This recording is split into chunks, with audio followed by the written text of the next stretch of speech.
Blog Talk Radio.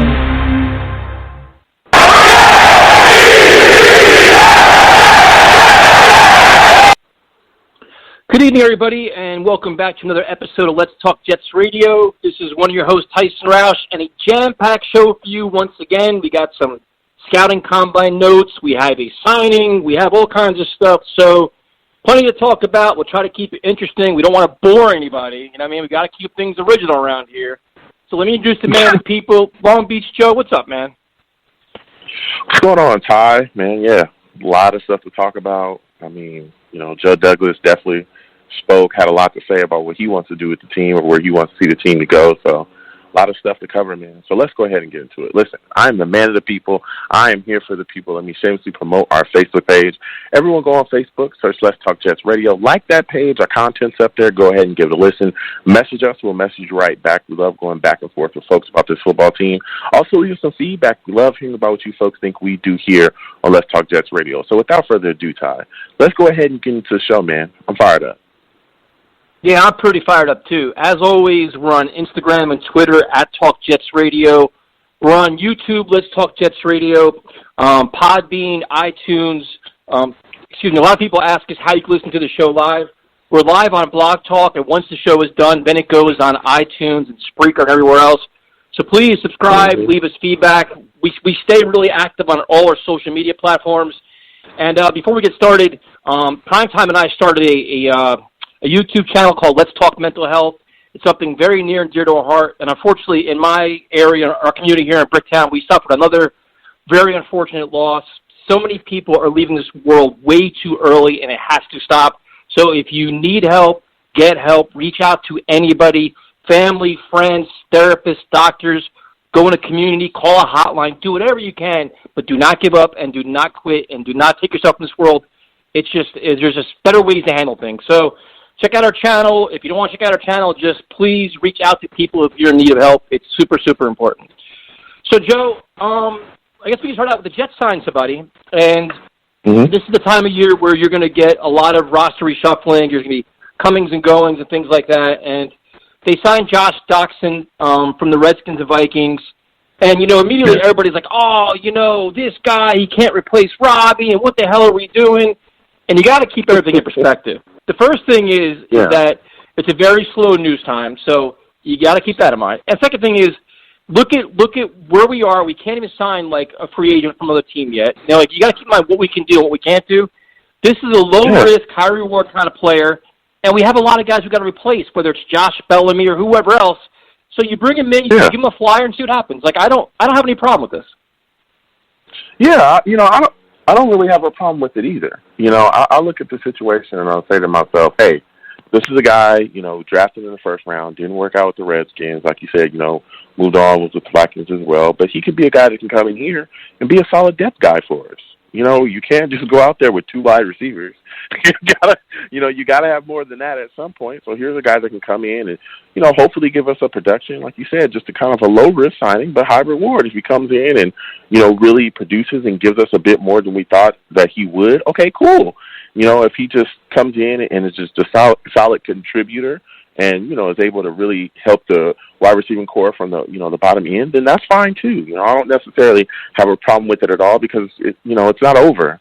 The off season is not, it shouldn't be done. We should still be out there targeting people. We've heard from Joe Douglas. He's talking about, things that he wants to definitely target this coming off season. So, this is a fine signing. I don't understand why some people are going a little, off the rail about it, but hey, this is solid to me. I don't have a problem with it at all. Yeah, like I said, you're very limited at what you can do. You can re-sign some of your own players. The guy was out there. He was cut twice last year. He had some injuries, whatever. You got to look at, we talked about the last, month and a half. The team has, 25 free agents. You got to replace a lot of guys. You need special teams guys. If you hit a diamond in the rough, great. The guy's got some experience. It's worth a shot. So he signed, great, wonderful, whatever.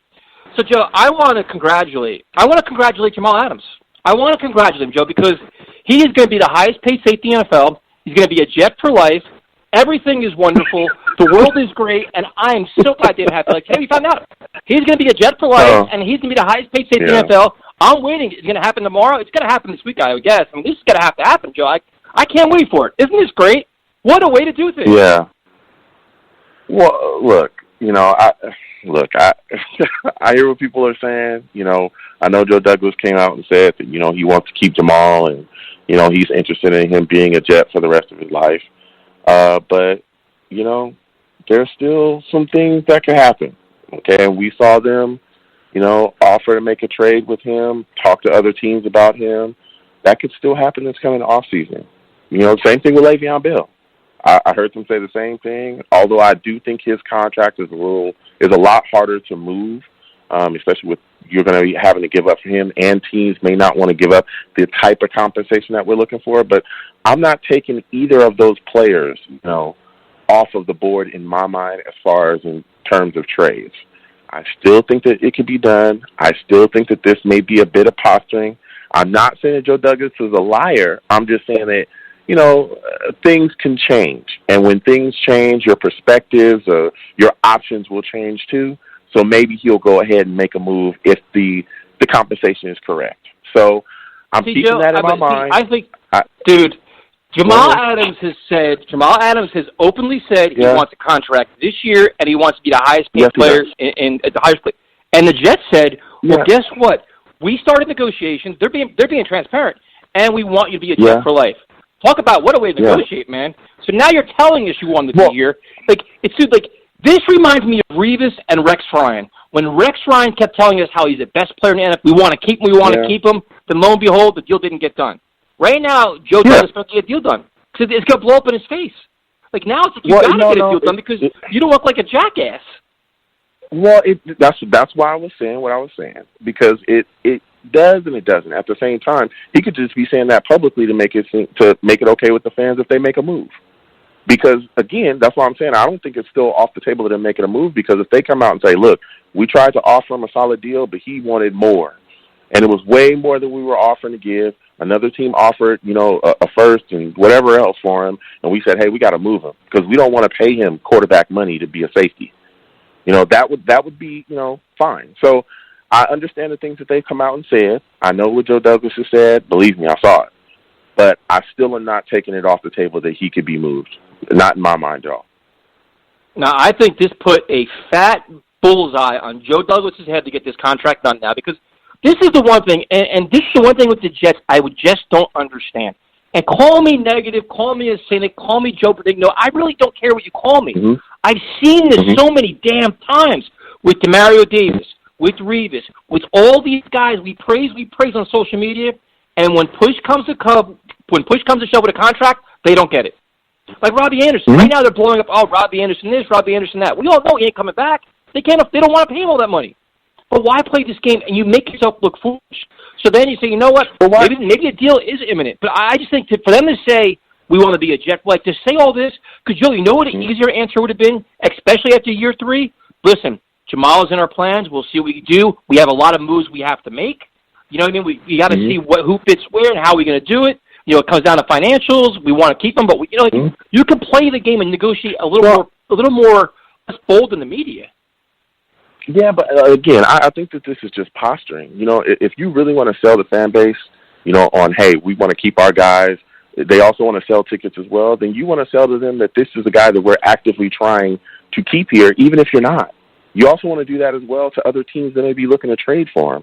If you're saying, well, if you seem like you're not necessarily committed to getting this guy in here, well, if the numbers look right, well, if that may bring a little crack into the wall where teams are like, is that a guy that you really want to keep? Maybe I'll offer you a little bit less because it seems like you're not necessarily hyped on keeping this guy. But if you're saying, listen, this is a guy that I love, I want him here. We absolutely, are trying to do whatever we can do to get this deal done. We want to keep him a Jet for life. When you go to negotiate with teams, they're going to negotiate with you like this is a guy that you truly covet, and they covet too. That could be the strategy and mindset there. But like I said, I don't think you can necessarily take him off the board for getting traded. They've already tried to move him before. Jamal Adams he was a hell of a player then. He's a hell of a player now. But they were still interested in other teams calling or making calls. They were still listening to calls about him. So, again, I don't think that necessarily takes him off the board. But, if they can get a deal done, I'm sure they will. But I don't know if they'll spend necessarily insane money to keep him. Yeah, this reminds me so much of the Revis situation. It more and more the way they handle it. It's reminding me because, dude, it's all fun and games now. Like you said, you could say whatever you want on February 25th. Yeah. You could promise us the world, and everything is subject to change the first day of free agency when either a team calls or you get this ridiculous contract demand where he says, you know what, I want $25 million a year or whatever it is. Exactly. You even mentioned with Le'Veon Bell. Like the game they're playing with Le'Veon Bell is so funny because what the Jets are doing right now is they're reacting to all the media reports. But they are. The Jets think if you can't see what they're doing now, for a month everybody spent for basically a month everybody's like the Jets want to trade him, the Jets are disparaging Le'Veon Bell, the Jets don't want him, and now all of a sudden they're one big happy family and everything is great. Now they're trying to do damage control, which is comical. Yeah. You've already blown it for 6 months. Now you're going to act like you know what you're doing? Like seriously, like you think nobody can see through this charade? Like, give me a break. So, February 25th, everybody's so happy now. Like, oh, they said all the right things. The minute the push comes to shove, when guys can be moved and guys can be signed, everything is on the table, and I don't believe nothing they're saying right now. I don't believe them. Exactly. You know, and it's crazy you brought up charade, so I was going to talk about that. It's like they don't. You know, they don't think that people are going to remember, like, a couple of weeks before the season, like, after the season was over, like, a couple of weeks before the season was over, there was all these issues, like, Le'Veon wasn't being used correctly, the frustration that you saw, you know, in his face. He went on his own podcast and talked about the lack of opportunities he was having, and then all of a sudden, there's a report coming out saying, you know, where he supposedly said, hey, you know, people are just blowing this out of proportion, and me and Adam Gase are good, and all this other stuff. And it's like, dude, we just watched the whole season where you looked like, you know, I don't know what the hell's going on out here. And other people were making comments as well, and there were reports that he didn't want you. And there was that game where you didn't get many carries, and then the next game when you didn't play, Bilal Powell got more carries than you did the game before. It was just complete craziness. Look, like I said, I understand that there's a lot of posturing, particularly going into this off season. There's going to be moves made. There's maybe some moves to shock us. I don't necessarily believe anything is being said right now because we've seen this before when people come out and go, "Oh yeah, this is a great player. We love him. We want to keep him." And then before you know it, that guy's gone. You know, and we've moved on to somebody else. So I'll wait to see what happens. But I understand again that a lot of this is just posturing. Yeah, and the funny thing was, like I said, I'm so bored right now with this part of the off season that you listen to the comments and you're going to overreact to it because we have nothing else to talk about. Like, there's really not a lot to talk about. So you listen to Adam Gase and you're like, well, you know, what's the most important about year 2 with this offense? One of the worst offenses in football. And he's like, continuity.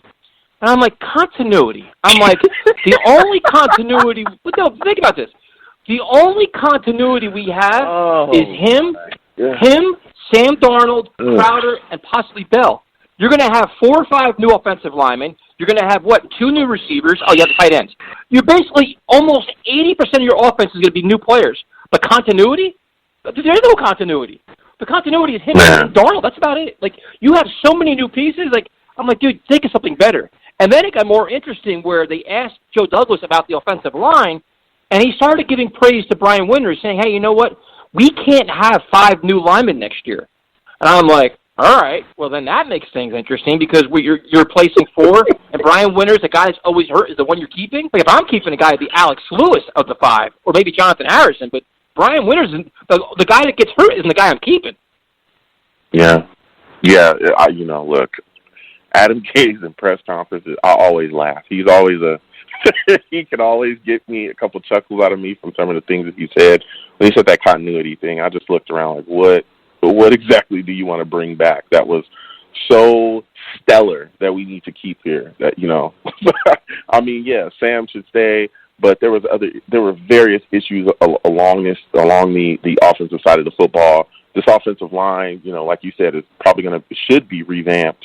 A lot of the targets, the wide receivers that are here are probably going to be gone, starting with Robbie more than likely.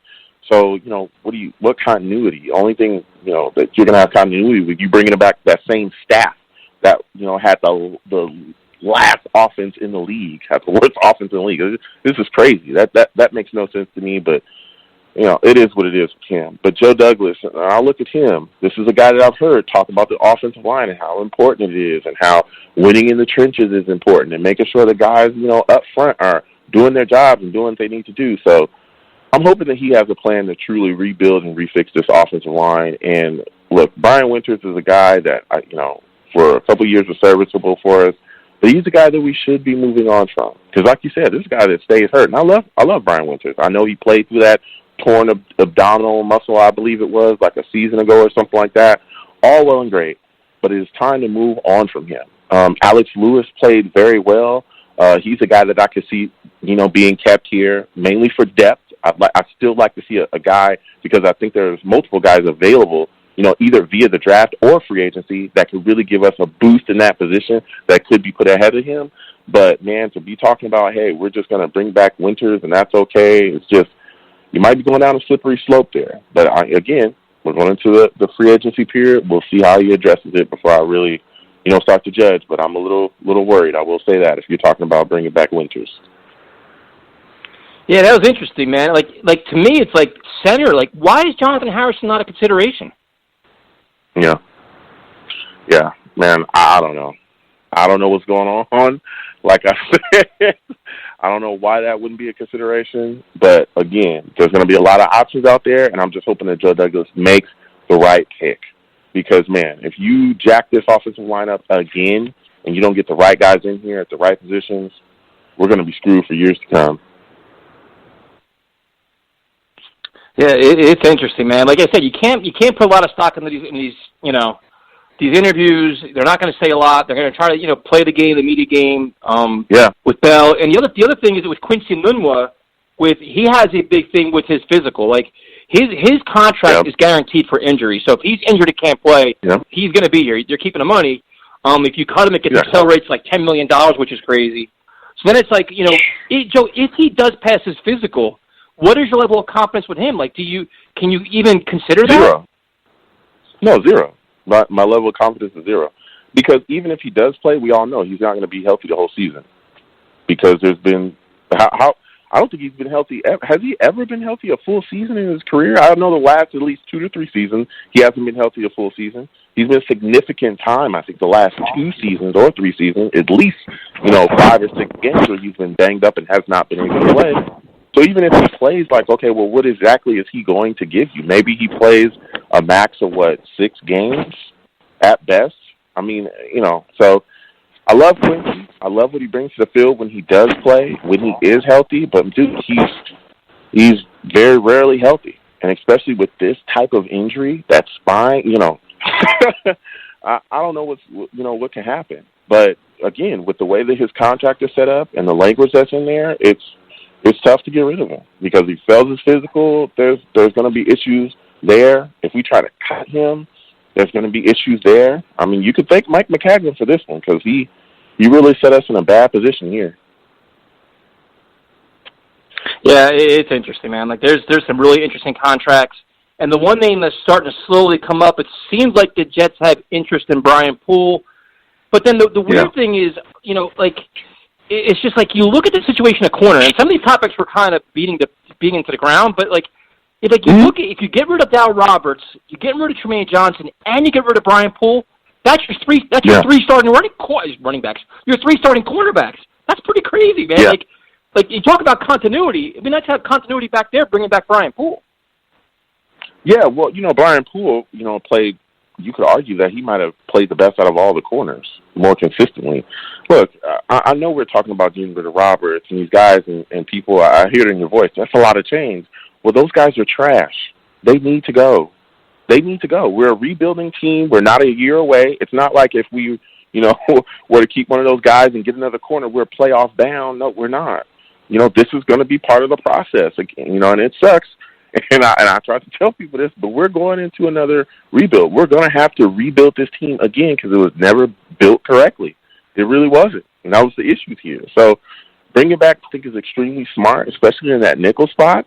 And then you try to do whatever you can to try to shore up that number 1, number 2 spot, whether it be free agency or via the draft, which more than likely it should be via the draft, or whether it be this draft or next draft. Because, again, I think we're, at least 1 to 2 years away from being, in the rotation to be a decent or solid team because there's so many holes to fill. So it is what it is, man. But honestly, Roberts and Tremaine Johnson, those guys can get the hell out of here quickly. Yeah, I'm a real big fan of Brian Poole, man. I like to see him bring him back. I think he's very good. He's physical. He fits the defense well, and it's like I just think it'd be a good piece to bring back, especially when you have so much money. Yeah. What we'll do is we've got a lot of people on hold here, so we're going to go to some calls, Joe. We're going to go to our good friend CJ. CJ, what's up, man? Hey, what's going on, guys? Can you hear me okay? Yes, sir. What's up? All right. Well, I just got finished listening to Joe Douglas's press conference before I called into the show tonight.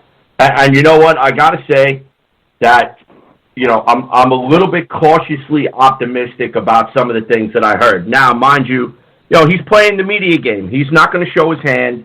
He's so far he's said all the right things, but the proof is going to be in the pudding as to the signings within the next couple of weeks when free agency starts running. But I noticed that you guys mentioned something about the offensive line, and he basically said that the only offensive lineman which was still under contract was Brian Winters.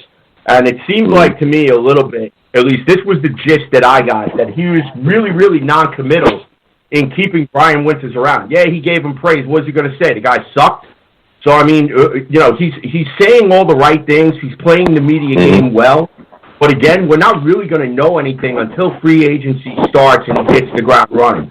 So, I mean, yeah, it's good. It's good to speculate. And Tyson, I completely understand your worry because, dude, I'm right there with you.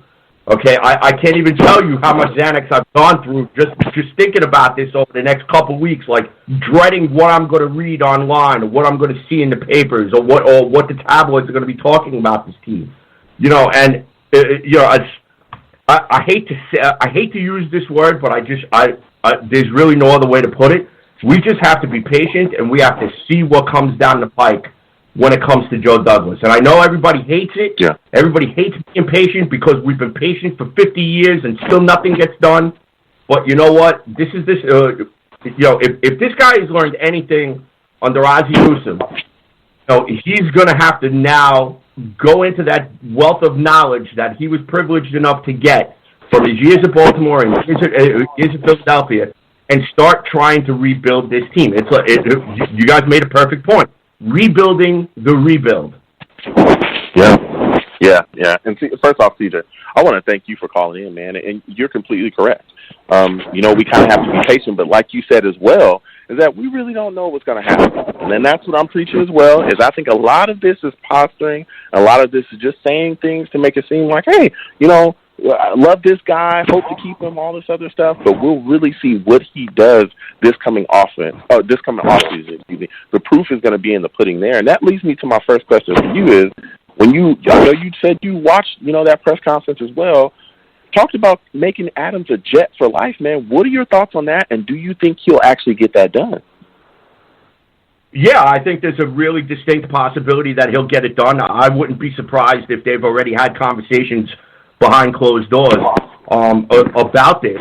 Now, the question whether or not they may decide this year to pick up Adams' fifth-year option, which I'm going out on a limb and saying at the absolute minimum that could happen. But I also agree with the points that you guys have made over the past couple weeks in the fact that third-year players really just do not get those big-type contracts because they're still playing out their rookie deals. We didn't see it with Khalil Mack. We didn't see it with Aaron Donald.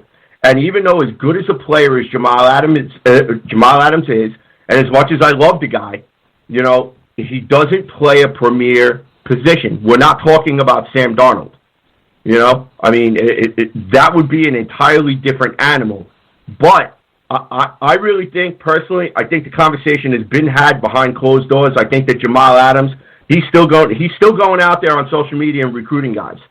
So as long as he continues to do that, and he knows that Joe Douglas, if he comes here and he balls out, that Joe Douglas is going to do right by him, then again that's another wait and see approach. But I was encouraged. I don't think the wait and see. If you mean to tell me if he doesn't have a contract by the draft, he's not going to be a pain in the ass? I think he might be a little bit of a pain in the ass, to be honest with you. But I just think that depending on what type of conversation they're having behind closed doors, if Joe Douglas is 100% honest with this man and tells them, like, look, these are the needs of the team. This is what we need to do. We understand you want to get paid. If you help us out, next year we're going to take care of you. There's every reason to believe that there's that mutual understanding between Jamal Adams and Joe Douglas. Otherwise, I don't think Joe Douglas would come out and say, we want to make Jamal Adams a Jet for life. If there wasn't some type of conversation that was had, both between Joe Douglas and his agent and Joe Douglas with Jamal Adams personally. I don't know, man. I understand what you're saying. I understand what you're saying. Like, I think they can have all the conversations they want, but I think at some point, I mean, the numbers are going to come down to numbers. Jamal will just say, listen, I want 17 or 18 million a year. The Jets are going to say, we want to give you 15. He's like, well, I'm not taking that. And then what? To me, they have themselves kind of painted in a corner a little bit here by doing this whole it just reminds me of the whole Revis thing. It just really does. Like, the way they handle some of these things publicly, and this is Joe Douglas' first time doing it, so I'm not going to say this is what he is. He could prove me wrong by signing Jamal tomorrow, for all I know. But I'm just saying, you look at it, like, right. You could just see it. Like, you can say all this, but if you don't get a deal done within the next couple of weeks or month or so, once free agency starts, it just looks weird. Like, all right, you did all this, and now you have a pissed-off player because you're not getting – like, it just seems weird, man. Yeah, it does. It does kind of seem a little bit hinky, but, you know, pardon me, I have to believe in my heart of hearts that conversation happened, multiple conversations happened behind closed doors, and there's that mutual understanding between Jamal Adams and Joe Douglas that he is going to be taken care of, and he is going to be well taken care of. Now, what that is, we won't know until the pen hits the paper and the ink starts to dry. We're not going to know until everything starts getting reported. But, you know, as a fan, the only thing I could do is sit back here and hope, like, hey, look, you know, for years we've always had issues taking care of our own. Let's finally get ahead of it and be a big boy football team and take care of our own. Because this guy has busted his ass on the field for this franchise. Am I right or am I wrong? I mean, you take away Jamal Adams from this defense, what does this defense look like? Well, we're going to rely on a C.J. Mosley coming back from a groin injury? We don't know how he's going to respond. Our secondary's in shambles. All right, our linebacking core is now a giant question mark because 2/3 of it has to be re-signed. What's next? Yeah, I mean, I don't know. Yeah, I don't know. I think that's a really tough thing to say. Is like, hey, if you take away Jamal Adams, which again, I love Jamal Adams, and you know, I hope that we do re-sign him. But if you don't re-sign him, and you don't have to give him $17 million, our defense could look vastly better without him because you could take that money and pay other players to come here. You could pay a pass rusher. You could pay another corner. You know, I know Tyson keeps talking about, hey, this looks like Revis all over again. Not really, because Revis played a premium position. That's why he got into that situation with Revis, because he was a shutdown corner, and we had to pay him like that. That's what I think. This situation is different than Revis, but I do think that this is a deal that we should try to get done. But if this dude is asking for too much money, I'm sorry. I'm ready to move on from him. Right. I'm sorry, because we're not in a position to pay a guy that much money, and it's our own fault. It's our own fault. This is a self-inflicted wound, and he's going to be the victim, okay? Because guess what? Yep, this is Cheddar Bob shooting the team is not structured in 8 Mile with his own gun. That's exactly what this is. Exactly. This team is not structured to give a safety $17 million. When you're giving a safety that type of money, it's because that's the last piece that you need to get over the hump. We're far from that. Listen, we're a team that is literally strapped offensively. We're about to go into an offseason where we're probably going to lose our number one target, who literally is not a number one target, in Robbie Anderson. He's not a number one. We're about to use one of our most explosive offensive weapons. We might also lose Le'Veon Bell as well. And we're talking about paying a safety $17 million? We've got to rebuild an entire offensive line. And we have a young guy who we think is a franchise quarterback, but we can't figure it out because we can't keep his ass upright. And then we can't give him people he can throw to. So... yeah, again, I completely agree. Pile all that stuff, and we're talking about paying a safety $17 million. This is the same safety that was here all season. Look how the season went, and it's no disrespect to him, but I mean, hell, we were struggling against teams even with him here because we don't have enough. We don't have enough. I love Jamal. I'm telling you, I love him. I love the Prez. I think he's a great player. But he's not all that we need, dude. He's not. Especially when you're talking about winning an offensive league. If this dude is asking for too much money, I'm sorry. I'm ready to move on from him. Especially we got Marcus May. Marcus can do some of the same things that he does. So I'm ready to move on from him and invest offensively. That's what I'm ready to do. I'm ready to invest offensively. I'm ready to come into the current day NFL where people are scoring tons of points and throwing the ball for 1 billion yards. I'm ready to start doing that. So, that's my take there, CJ. What are your thoughts? Yeah, I'm right there with you, Joe. I mean, I completely understand as far as the money is concerned that if the money does happen to get outrageous, that we may end up having to say goodbye to Jamal Adams, and that may be something that may have to happen. Who knows? The main thing that I'm concerned about is that I don't want Joe Douglas getting careless like we saw Mike McCagnon did in his first year, when he was GM of the New York Jets. He had something like $120 million his first year that he was here, and he spent like a drunken sailor. For me, I would much rather go out and I would much rather get, high-level B-type talent to come in, grunts that are going to come in and do the dirty work, high-character football guys that are going to come in and do the dirty work and build that foundation from there, because we've seen teams like the Ravens and like the Steelers, like the Patriots, believe it or not, be successful with that type of a player. Now, that being said, it's really doing your homework on the top 100 free agents of the NFL, deciding who's going to come here and who's going to be a good fit and how much is it going to cost. And then that's not to mention all the roster cuts that we still need to make. CJ, I don't even think it's that. To be honest with you, dude, I don't think it's that. I think where Joe Douglas is going to show his resume is all the mid-tier and the other guys, because the top 100 guys, everybody's going after that, and we're not going to get them. So you guys say, okay, listen, we miss out on Conklin, we miss out on Thuney, we miss out on whoever. What's your plan B? What's your plan C? What's your plan D? And that's where McCagnon screwed the pooch. Yeah. McCagnon went for the big-name guys. They didn't pan out, and we had no depth because the other guys he signed sucked too. So he's got to find all these mid-level guys and hit them, and that's how you rebuild your roster. Like guys like Neville Hewitt and James Burgess and Alex Lewis and all these guys, those are kind of guys you need because you can't have 22 All-Stars, and you can't spend $15 million for every player. You got to find these $2 million players that actually can contribute. Yeah, and also, I get that, and also another thing too. I'm sorry. I'll let you go in a second, but also as well, and I hear you guys talking about how Joe Douglas is going to make his bones with what he does in free agency. I think for me, Joe Douglas is going to make his bones with what he does in the draft. How he backs up the draft, how he backs up free agency. With the draft. That's where McCagnon failed the most. If you look at a lot of the issues and problems that we have is the fact that he would go into free agency, not get certain guys, which is okay. If you don't get those top guys, they don't pan out, and you end up screwing the pooch there. Okay, fine, because you're supposed to be able to draft talent to supplement that. He was never able to do that, particularly along our offensive line. You look at some of the guys. I don't think he picked an offensive lineman above the fourth round outside of the year that he just drafted Chuma. He's never done that. Even the first offensive lineman he drafted in the fourth round, I think it was Harrison, he cut that guy the next year. So when you don't get any production from your draft class, McCagnon's first draft class, literally most of those guys, I don't think all of those guys, none of them are here at all, including Leonard Williams, gone.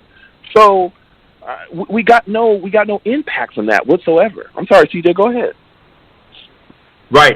Matter of fact, I'm going to throw some numbers at you guys, okay? I mean, if you really think about it, your 53-man roster, okay? You're talking about 25 to 30. I actually may be a little bit high in this number, in my opinion, but you're talking about 25 to maybe 27, maybe even 30% of your free agency. And then the rest of that 70% is made up of your guys that you drafted, undrafted free agents that you bring in, holdovers from the previous year, okay, and walk-ons. Okay, so I mean, Joe Douglas, I want Joe Douglas to focus on that 70%. Because if you give me that 70% and you could bump that up to an 80%, then that 20% in free agency doesn't really seem so overwhelming to go out there and have to go make that big splash because you've got a solid foundation. And the problem is we don't have that solid 70% here. You guys agree with that? Yeah, I mean they have a group of players on this team. It's like you got to look at, you can maximize certain things on defense. They played very well on defense. I think the offense is barren, and that's the problem. You're looking at you need running backs, you need receivers, you need linemen, you need everything.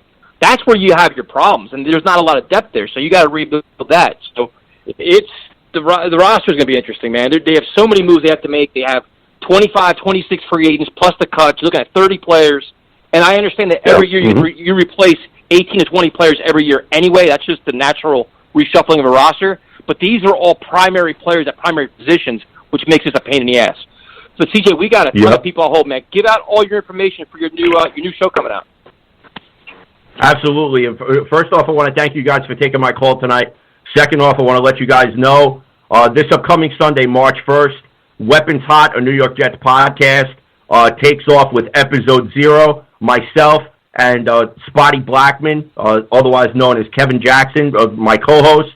We got a couple of special guests that are going to be joining us for our pilot episode. It's going to be airing at 7 p.m. on Spreaker.com on Sports War Radio. So all you got to do is just Google it. We will be making some posts out there on social media. You can follow us at CNC Jets Factor. Continue to interact with us for the time being there. You can also hit me up at JetsFan0523. Again, my aforementioned partner in crime at Spotty Blackman. Or shoot the show an email at weapontoppodcast@gmail.com. We got a Facebook page coming. We're revamping the YouTube page. Oh, Jesus Christ, a lot of big things coming. A full promo here. Yeah, so listen, you guys, seriously, okay? You guys seriously need to make some time. So you guys seriously need to make some time. Hook up with me off the air. I want the both of you on my show. I don't care by hook or by crook how we got to make it happen. Well, Joe charges for that, just so you know. I have never. That is a lie. That is a plain Listen, Joe, I got lie. the checkbook out. Don't worry. All right, Hey, I want you on the show. Put the checkbook away. They're always free, man. Interviews are always free. I love talking Jets with anybody, man. CJ, thanks for calling, man. We appreciate it. All right, guys, take care. Have a great night. You too. All right, we're gonna go to Steve. Man, you gotta stop. You gotta stop lying, man. Steve, what's up, man? What's going on, fellas? Good to talk to y'all again. Oh. What's on your mind, man? We got some press conferences today from Joe Douglas and Adam Gase. What are you thinking about? Ah, man, this whole Jamal Adams being a Jet for life thing, I just don't get it, man. I don't understand the infatuation with the idea of paying a strong safety $15+ million a year when we have so many other holes. I don't get it. I can't get on board with it.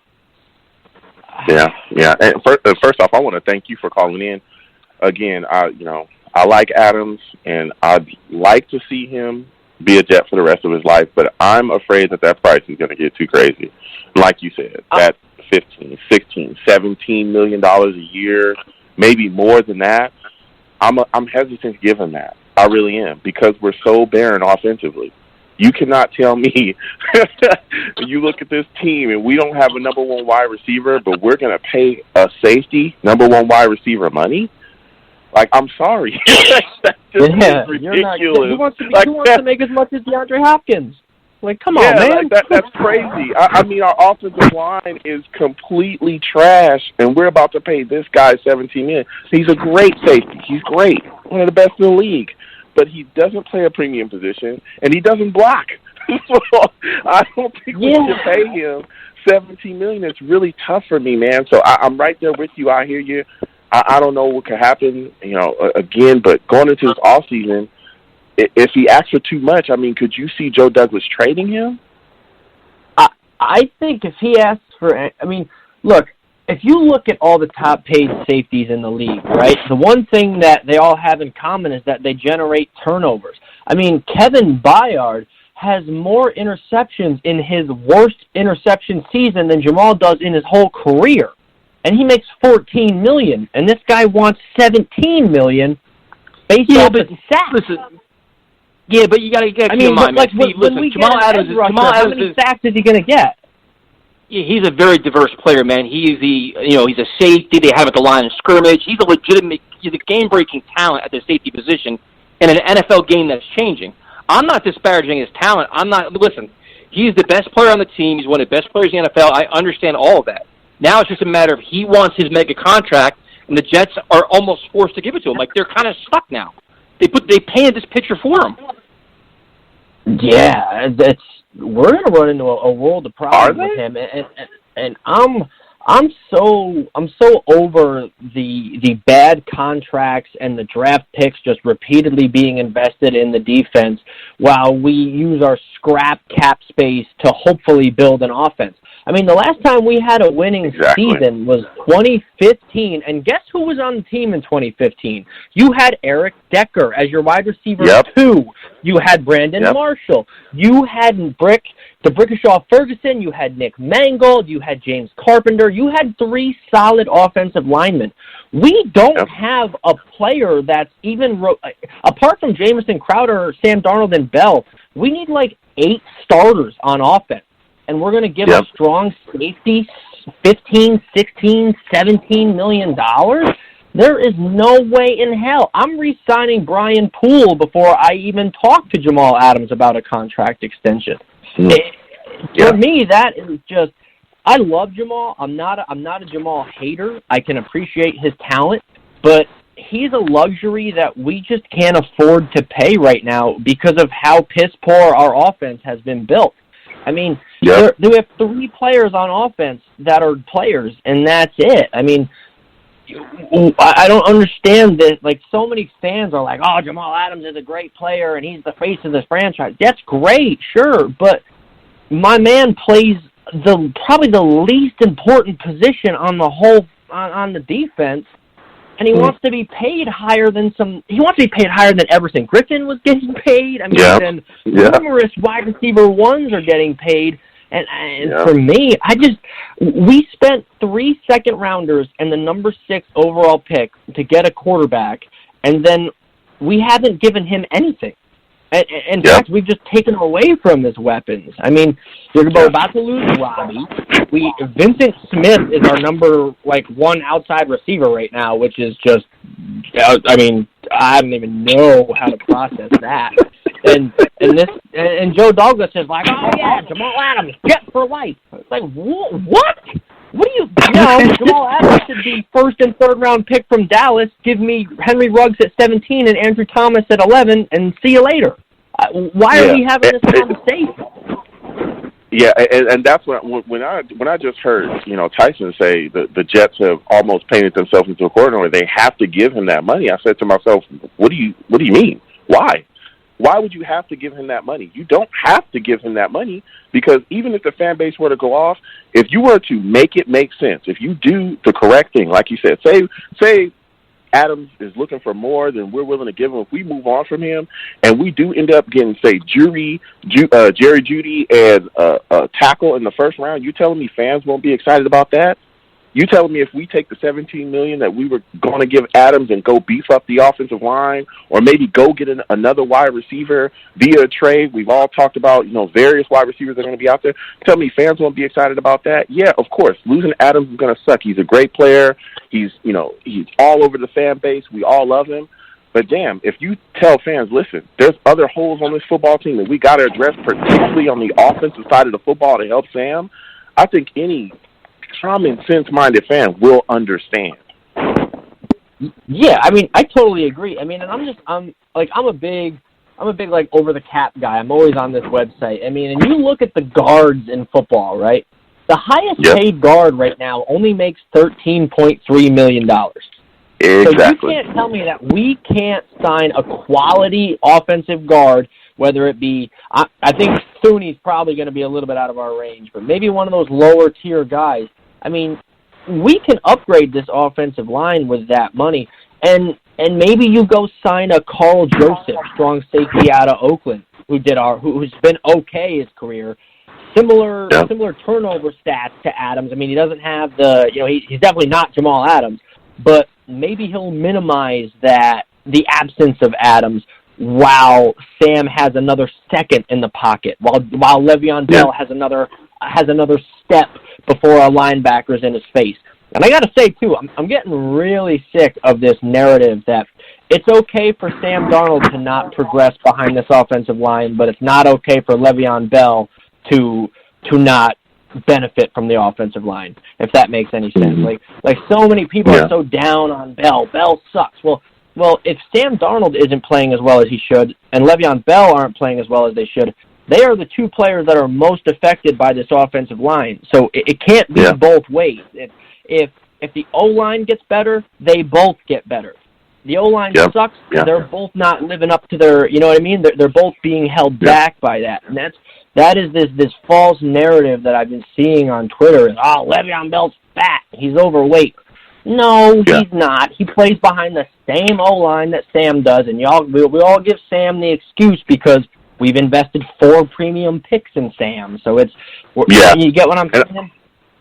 Yeah, exactly. I don't know where people got that narrative. Well, I know where people got it from, these articles that are coming out, from the leaks that are coming out from, a certain person in the franchise, may or may not want Le'Veon Bell here. So we're in that he's fat and slow and all this other nonsense, and that's complete crap. But like you said, investing within your offensive line, making that better will help, those two players, particularly Sam. Sam, as much as we wanted him to really ascend and take the next step, he didn't really necessarily do that this season. He played okay, but he wasn't taking, that big leap that we all thought that he did. And a lot of that was due to play calling, and a lot of that was due to the play of the offensive line. But sticking with the offense, I want to get your thoughts on the Jets signing Dotson, man. What are your thoughts about him being a part of this roster now?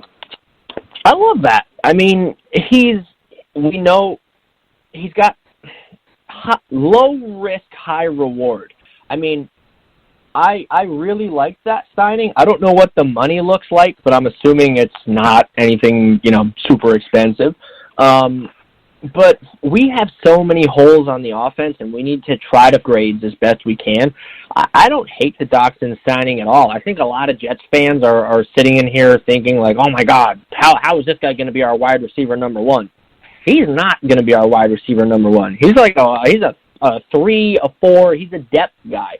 That was a good, low-risk, high-reward signing. I mean, the guy's 6'2". He's got, a 4.5 40. So, I mean, he's not a blazer, but he's no slouch either.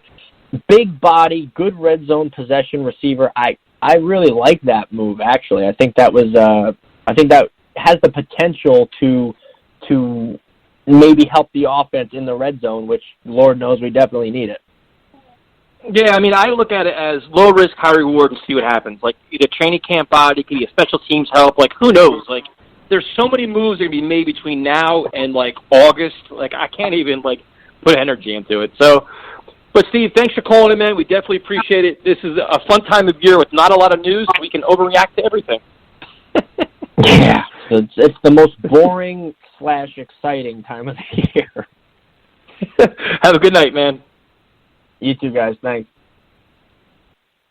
All right, Joe, we're going to go to the very busy phones. We got James in Reno, Nevada, I'm assuming. James, what's up, man? Guys, good to hear from you guys. Good to talk to you. I'm doing good. I remember I called a few weeks ago, and I was really How can we forget, man? Pushing the idea. I was really pushing the idea. You're controversial. I think the call didn't go too well. Wait, can you hear me? Hello? I can hear you fine. Oh, okay. All right, no, but in regard to Jamal Adams, I think there's a lot of keys and pieces to trading him away and getting multiple things back, but I want to caution trading him, right? Again, this team is not that great at drafting players. We know this. So the idea of trading him away with the hopes of getting something that could benefit this team, it doesn't sound that great. And the problem with Jamal is he's not just a strong safety for Jets, right? When your quarterback's getting off the dirt, throwing pick sixes all over the place, when Jamal Adams comes to crack somebody or gets that pick six or that interception or that big play, that puts a smile on Jets fans. You can't really I know it's not logic. I know it's not football science to go to football team, But right now, he's the most effective and the best thing we have on this franchise. So to just move him away, I would really, really, have a jet caution on that. He is our best player. Well, yes, he is a safety. But when you see him do the things that he does, I mean, all the bad things goes away for a minute. And I think that value to us in this franchise, it's going to be a huge bargaining chip for him. And I think he is playing that to his benefit. The thing I would say is this, guys. Here's the thing. Go ahead. I'm sorry. I don't mean to cut you off, James. First off, I want to thank you for calling in. I love speaking to you about this team. But here's what I'm hearing from you. Jamal Adams, he comes to the line. He, does his thing up there. He's getting after your quarterback. And first thing I'm thinking to myself is, you mean like a pass rusher? Like the pass rusher that we don't have? So if, say we were to trade him and we would get a first or whatever haul, a first plus, 2 first-rounders or a first-rounder, some change, with that $17 million that we don't have to pay him, we can literally go get maybe 1 to 2 low-tier pass rushers and continue to address other things, on our offensive line. So that give us 2 pass rushers. Then with the picks, if we wanted to, we could also draft pass rushers that are in this draft as well. So we wouldn't need Jamal Adams to come up to the line and play pass rusher anymore. We wouldn't have to have him up there in that acting role because we'd actually have, pass rushers like we haven't had since John Abraham. So why do we keep, having this guy play this position? Because we don't have a guy that can really do that. Well, let's go get the guys that can really do that instead of just giving him $17 million. Giving him $17 million, and the caller called in and said this, literally just the caller. I've been talking about this for a long time. I think the highest paid guard right now in the league is like 13, I think, .5 million or something like that. Why would I pay him? Why would I pay Jamal Adams $17 million when our offensive line is in shambles? Right now. I could pay a guard right now $13 million and still have $4 million left over to do whatever with, instead of giving it to Jamal Adams. We're not even talking about left tackle or right tackle. We're just talking about shoring up the interior of our offensive line. We have issues at tackle as well. Why would I do that? So that's my question. You know what? Why would I pay that type of money when I can address other needs elsewhere with the picks and capital and the extra money I would save from not paying them? I think that's a risky move. I think we would, think the idea of trading Jamal is going to bring us, more players. We can have more variables. We can fill different guys in. But we don't know about those guys. We don't know if that left tackle is going to be a starter. We don't know if that pass rusher is going to pan out. We do know what Jamal Adams is. And we know we got holes everywhere, boys. I mean, we got holes everywhere. We also know that he's not what we need. We know that he's not what we need. True. Would you say that we had a bad season this season, right? We would all say that. Jamal Adams was here the entire year. He was here the entire year. And again, he's a great safety. But look, we're losing with him. He's here, still losing. Something's got to change. If you don't, listen, this is not Mike McCagnon. If Joe Douglas, and you love Joe Douglas, I remember when you called in, when we got Joe Douglas, and you were just over the moon about the guy. But yeah, I'm putting your feet to the fire. I remember when you called in. Okay, this show is recorded. I can go back and listen to when you were saying, "Oh, Joe Douglas is here. This is guy." So if Joe Douglas is the guy that you coveted, if he's the guy that you love so much, he's the guy that you're raving about, then with the extra capital that he gets from Jamal, you're telling me that he can't turn that around and get us a good player? Because if that's what you're telling me, who are you raving about then? You know what? You definitely got me on the spot for that one. You know what? And I do trust in Joe Douglas. I think he has a good ability to act guys here. I just think, you know what? The knowns. We know Jamal is really good. And imagine what life would be like with him and without him. Do we have time to develop kids? No, we don't. So what we do in this draft, we're going to need guys to come in and play. We're not going to be able to let them develop.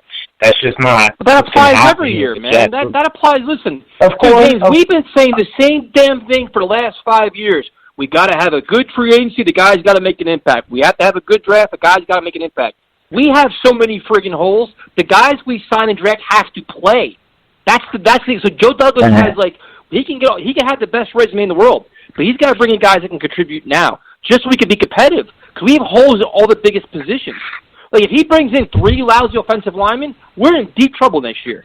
Or if he brings in 2 subpar corners or receivers that can't catch, like all the holes will get exposed very quickly. Right, and I think, you know what, though, guys, the thing we can't lose perspective of is we're not going to fix all our holes this year. We need to do some work. Obviously, we need to get guys in here, and as soon as we can, but we're not going to fix all of them next year. And I just think when you have a guy, a leader, and that's the key thing with Jamal Adams, a leader, like a national-born leader on the football field, the guy who can pass rush. He is going to come in and do. He's not afraid. That's what I want the Jets to emulate. I want our offensive linemen to be heavy hitters. I want our quarterback to go out there with that swagger. Hey, we're going to win. I want that. Well, I mean, this team. That's what. And I know we got holes. I know. Joe Douglas said, you could see the blueprint for the guys that he wants, man. He says, hardworking, high energy, physical, high character guys. Like, you're bringing in the kind of guys that Mangini brought in and Tannenbaum brought in. All those guys, when he got Mangold, DeBrickashaw, and David Harris, those are the kind of guys Joe Douglas wants. It's obvious what he wants. Right. Now it's just a matter of how can he get them.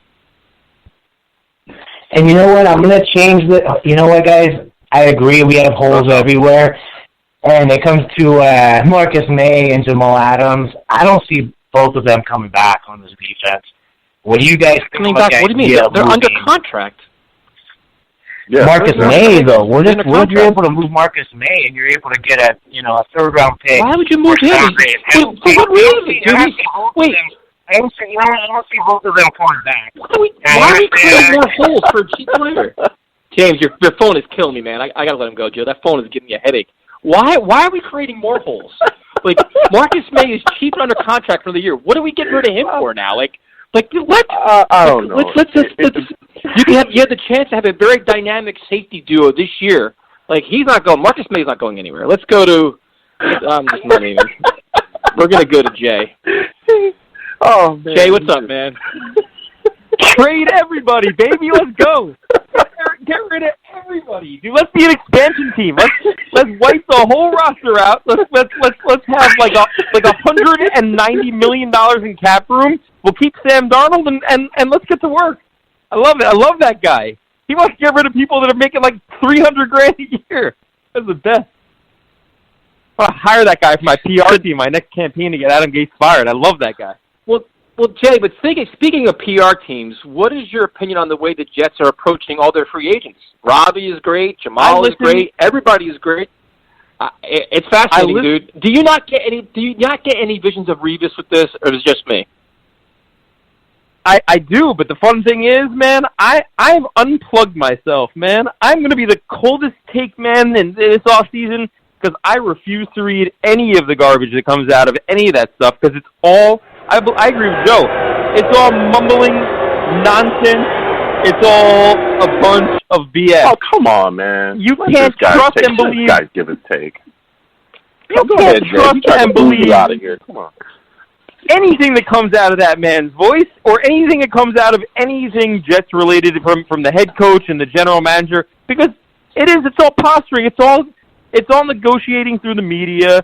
Of course, what else is he going to say? Of course he wants Jamal Adams to be a Jet for life. He wants the Jamal, but he didn't finish the sentence. He wants Jamal Adams to be a Jet for life at a price that he feels is fair. And maybe that price is a lot lower than what Jamal feels is fair.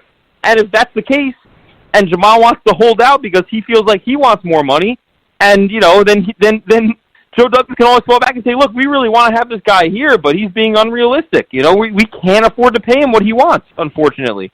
And then he'll get traded. Or he'll hold out, or something's going to happen. So, dude, anything that's said now is completely and utterly meaningless. Yeah, but see, Jay, I agree with you in terms of Le'Veon Bell. I think that's subject to change. I think Robbie Anderson, they kind of know that he's going to be gone. They can't afford to keep, or they can afford to keep him. They're just not going to pay him. Jamal Adams is the one, because Jamal Adams is the face of the franchise. He's a fan favorite, one of the best players in the NFL, very outspoken, very social media savvy, and now they've joined the game with him. And they said, you know what, we want to be a Jet for life. We want to keep you the same way Rex said he wanted to keep Revis, and all this stuff. And they said this knowing that he wants to be the highest paid safety in the NFL. So for me, it's like, okay, right. You want to play this game? Now you got to pay him. Don't play this. Don't say, oh, well, you know what, we gave our best offer but it didn't work out. Like, before they made this statement, They got to be able to know they can get a deal done with him at their price. If they go into it saying, "Oh, we thought we could, but we can't," it's going to blow up in their face. Yeah, well, look, what difference does it make? Everything they do blows up in their face, right? I mean, we've seen this play out a million times before. You're exactly right. We saw it play out with Revis. I mean, this is exactly the same scenario as Revis. We want him. Of course you want him. Everyone wants Jamal Adams here. The question is, can they get it done can the two sides come to an agreement? Because the Jets are in no rush to extend him. They got three. They have his control of him for this year, next year, and they can franchise him for 3 years. Today? Well, because what difference does it make what they say? You're gonna say that? Oh, we have control of the guy for 3 years. We're in no rush to extend him. They're gonna say that, then it's gonna crash the value on what he's worth. Doesn't mean that they're actually gonna go ahead and just hand him a blank check. Exactly. Exactly. It's a negotiating play. It's all negotiating. These guys, it's like listening to a lawyer. It's just nonsense. Which is why, I didn't even listen to. I used to off season. I didn't listen to. I saw Dyer's articles and I saw some tweets and stuff about it. When I was on, but I didn't listen to 1 second of that press conference. I'm not listening to any of that. So I'm like the worst media guy in the world. It's a good thing I don't write. That's why we have primetime. But you can't trust primetime nowadays because primetime was McCagnon's PR guy, man. And unfortunately, the way I feel about it, I was defending McCagnon too, and now I see all this stuff like a Nunes contract and all that stuff, and I feel like that husband or boyfriend that was in a terrible relationship but defended everything that his wife or girlfriend did until he finally got out of the relationship was like, damn, I played myself. That's where I'm at right now with McCagnon, man. I can't believe I defended that man. Some of these things that I'm seeing, man. This team is a dumpster trash roster that is and we got injured guys that we can't get rid of. You got guys who've had years of injuries guaranteed for injury. I don't think that's ever happened in the history of the NFL. Should point to me one other contract that terrible. It's just amazing. Oh, man. Here we are, man. It's the wonderful world of the Jets. We just got to hope and pray for a miracle. We got to hope and pray for eight wonderful draft picks, all of which make the roster Pro Bowlers. We got to sign, the top offensive linemen. We gotta just go crazy. Sign 2 cornerbacks, an edge rusher, 3 wide receivers. It's just amazing how many holes we have. So yeah, we want to extend Jamal Adams. I would say that is problem number 67 on our depth chart of problems for this offseason, man. I just can't get myself too excited. Or he's under a Jets control for 3 years. So what's he going to do? He's going to hold out for 3 years? No. So that's the thing. The Jets have the only reason to extend him now is to get him at a discount. The Jets have leverage right now. They could say, listen, you want to play out the rest of your rookie contract, we'll give you the 5th-year option, and we'll figure out what it's worth for the 5th-year option. You don't want to insult the guy, but you also want to say, listen, you're asking for an extension 3 years before we need, or at least 2 years before we need to give you one. So what are you going to do for us? I know you want $17 million a year. How about 14? No, all right. Well, then play for your rookie contract, and and he'll say no. I'm going to hold out, and then you'll have an impasse. But that's you what's can't give happen. that man 17. It's what's going to happen. I can fast forward the movie and see that's what's going to happen because you cannot give Jamal Adams $17 million. You just can't, not on this team, not with this roster. You can't do it. Cannot do it. And I know you want to do it, and I know Jet fans want to believe that you're going to do it. I'd like to see the man be a Jet for life. I'm sick of drafting. We finally draft a good player, and you got to get rid of him. I'm sick of having trade Darrelle Revis and stuff like that. But you know what? Sometimes, when you're in a rebuild, you can't just go throwing $17 million at a position, like safety when you don't even have an edge rusher, a cornerback, or a wide receiver on your roster. It's just, it's crazy. And then you got to extend after that a year behind him, Sam Darnold. So yeah, but they don't. But see, but the only thing is they don't have nobody else to spend money on. That's the whole thing. You look at it, looking down the line, the roster is so friggin' bad. You can give Jamal what he wants because who else do you have to pay? There's nobody else up to pay. What you got to pay? What? Maybe Marcus May and Sam Darnold. There's nobody else worth signing. But Ty, you got to pay the Jets. No, because you have $14 million committed to Tremaine Johnson. You got all that money committed to Tremaine Johnson. You got all that money committed to guys that aren't even 22 starters. 22 starters, and we only have to worry about re-signing 2 of them, other than Jamal. That's 22. No, the even funnier part of that is I got people blowing me up every day telling me how this team's going to make a playoff run next year, man. That's the best part about it. People don't even want to face the reality of what we're dealing with here. We went 7-9. This team's on the rise. We're on the come up. Do people even understand? You don't have to worry about Ty, this man's talking about continuity, man. Continuity. On what planet, dude? Continuity. The Jets are the only team in football right now that could come into next season, be 10 spots better than they were the previous year on offense, and still rank in the bottom third of the league. They stink. They have no chance. They could be the 22nd ranked team if you go up 10 spots. And tell me how we're going to move it up 10 spots. We don't have a wide receiver under contract besides Crowder. We don't have a freaking offensive lineman that could play on any team, that could start on any team across our entire line pretty much. And we have no edge rusher and no cornerback. Not one. We don't even have Poole on our roster, and we're going to have to overpay to bring him back. Team, man, you're exactly right. But we got to pay the Jets tax. See, that's the thing. Like, you got to fill this roster. You don't have players. You don't have nearly enough players to even fill a 53-man roster. And where are you getting those guys from? You have, 8 draft picks? I mean, where are you getting these guys from? Yeah. It's first of all, Jay, I want to thank you for calling in. XFL guys in this roster. Yeah, look, I love talking to you about this team, but it's crazy. I couldn't stop laughing at what Tyson said because it's true. You know, we don't really have anyone else. But honestly, that point really speaks to a point. It makes more of a point of getting rid of him or not paying him that much money. The fact that you don't have anybody else in this roster behind him that's a significant playmaker, defensively, anything like that, makes you look at, well, damn, you need to go acquire those players. So why are you paying him that much money when you need to go acquire that pass rusher? When you need to go acquire those 2 corners? When you need offensive help out the wazoo? Why are you paying this safety, $17 million a year? Why are you doing that? It's like those dudes who buy a BMW and live in a box. You know, they buy a BMW. Hey, buddy, maybe you should go ahead and buy yourself a nice, comfortable Hyundai and get yourself an apartment, dude. It's like you can't just have these bipolar things where you have a $17 million safety and no offensive lineman, a $17 million safety and no edge rusher, and an $18 million middle linebacker. And a $14 million cornerback who's no longer on the roster. How about that? It's crazy like that. That's what I'm saying. And a $13 million running back you don't want. You're complaining that fat and doesn't get the system. I mean, it's unbelievable. I mean, it's crazy. So when we hear those things, that there's nobody else in the roster. It's like, well, that speaks to a point. You probably need to get rid of this guy because you don't have enough, man. I mean, look, like I said, Jamal is a great player, but he's going to be a victim of all of our idiotic decisions. It was crazy you were talking about McCagnon. Yep. He's the sole reason why this is happening. He is the sole reason why we can't, without second thought, just give Jamal what he needs because we don't have a foundation. We don't have enough. We don't. I blame myself. To him. Yeah, you should blame yourself. You're the reason the divorce happened. I got that man's back.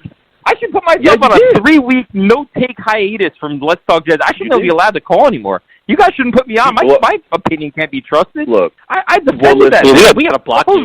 We got to block them. We got to block them. Block me. I deserve it. Listen, dude, I'll throw myself to the wolves. I deserve it. Listen, Tyson would do it to you. I'm not going to hit you with the shotgun. I understand you're a Jets fan. Okay, we all love the team. We're all crazy. Okay, you're just crazier than the rest of us. But that's okay. We're all crazy. You know what I mean? We all lost my mind. That has had issues for years. You have. But you're back to life and you're back to reality, all right? Your team seems clearly. That's Tyson. I got your back. I'm standing for the people. I deserve it. I should be on unemployment with my takes, man. Please delete all old episodes where I defended him, please. I can't have that on my record, man. I can't. I hear. Can't have it. We won't do that. We won't do that because we definitely need to hear people. We definitely need people to realize what was going on there. You know what I mean? You got to be held accountable some type of way, but we don't need to crush you. We understand what was going on there. But look, right now we're in a situation where we're trying to rebuild offensively. Things are going to move, so I don't know if paying Adams that type of money makes sense, but I want to get your thoughts on the signing that we did make then, man. What are your thoughts on us signing Josh Dotson? What do you think he brings to the table, bro?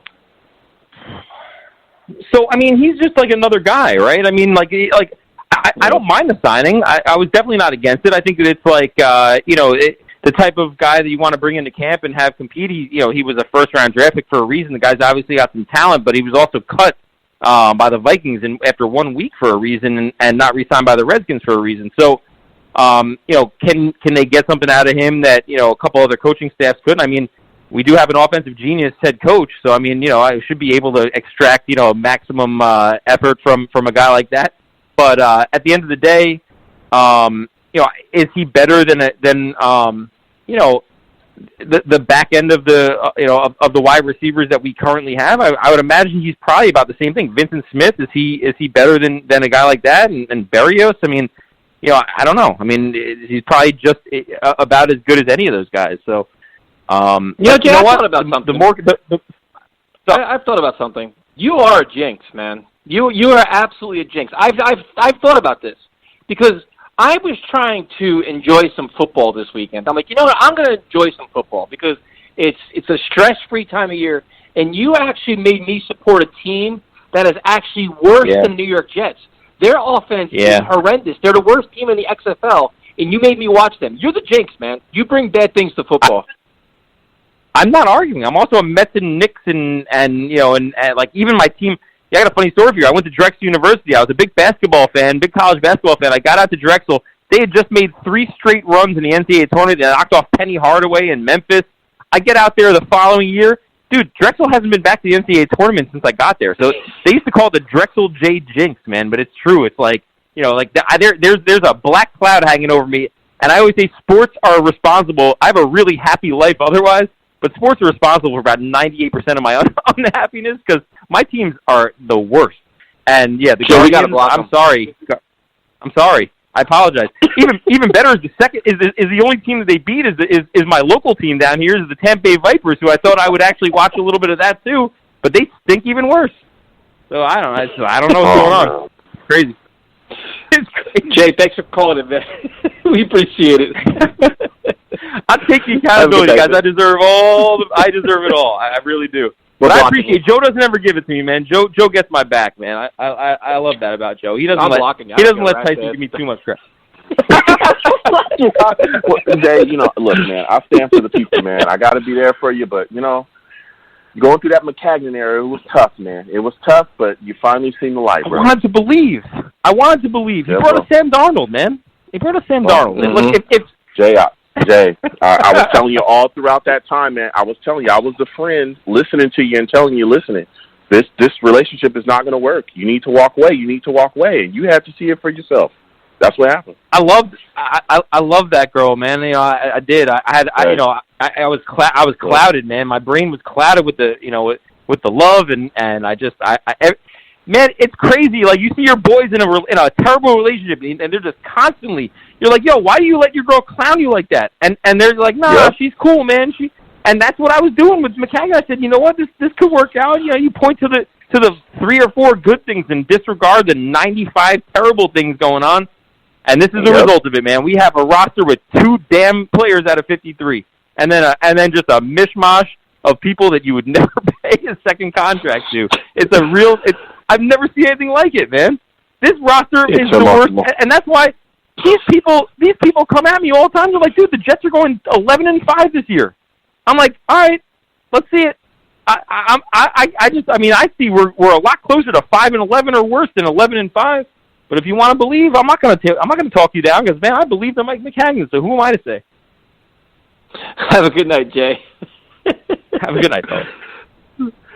All right, 929-477-2651. Check us out on YouTube. Let's Talk Jets Radio. Yeah. There's no filters there, which is always fun. Instagram, Twitter, Facebook. We're on Spreaker.com, iTunes, SoundCloud. We're all over the place. And now we're going to change the topic because our next caller, I don't want to bore him. I'm sure we covered topics that we've already repeated ourselves. So now we're going to bring on Steve. And I got an original question for Steve. Steve, are you ready? Yeah. Hey, what's up, guys? First off, how you doing tonight? I'm doing fantastic, man. We're getting the scouting combine is here, and we're getting closer to free agency. I just wanted to say something. Okay. I just want to say something before you ask me any questions. Listen, I love Jay, but I think you got to give Jay a suspension for being so negative all the time. Okay, so we should all be as happy as you are because the Jets are just so great. No. Listen, it's just because every time when I listen to him for these last few weeks, I mean, listen, I understand he's frustrated with the team, but I mean that doesn't mean he's got to be negative all the time. Okay, so Steve, he pointed out pretty much facts. So give me reasons. I want 5 good reasons of why I should be excited to be a Jets fan. Give me 5 reasons. 5 reasons? Yes. Of 5 reasons of why to be a Jets fan? Why I'm positive. I should be a happy Jets fan. Give me 5 reasons to be happy. Well, it really isn't anything much to say right now because right now we're in the off season, so you don't know what's going to happen in free agency. Okay, so then why should Jay be happy if there's nothing really to be happy about? I mean, listen, I love Jay and all, but you just said that he's too negative. I can understand. Steve, you just said he's too negative. So if you want to be a happy Jets fan, tell me why to be happy. If you're a happy Jet, why are you happy, Steve?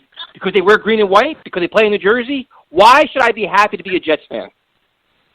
Because it does sound like that Jamal Adams is going to get his future contract.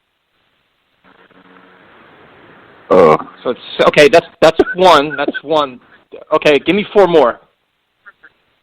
4 more is that Le'Veon Bell will most likely not be traded. Okay. Number 3, I believe Joe Douglas will get the offensive line pick. Okay. Whether Robbie Anderson gets his contract or not, or we go and get a wide receiver in the upcoming draft class. That's not really a positive. That's an unknown.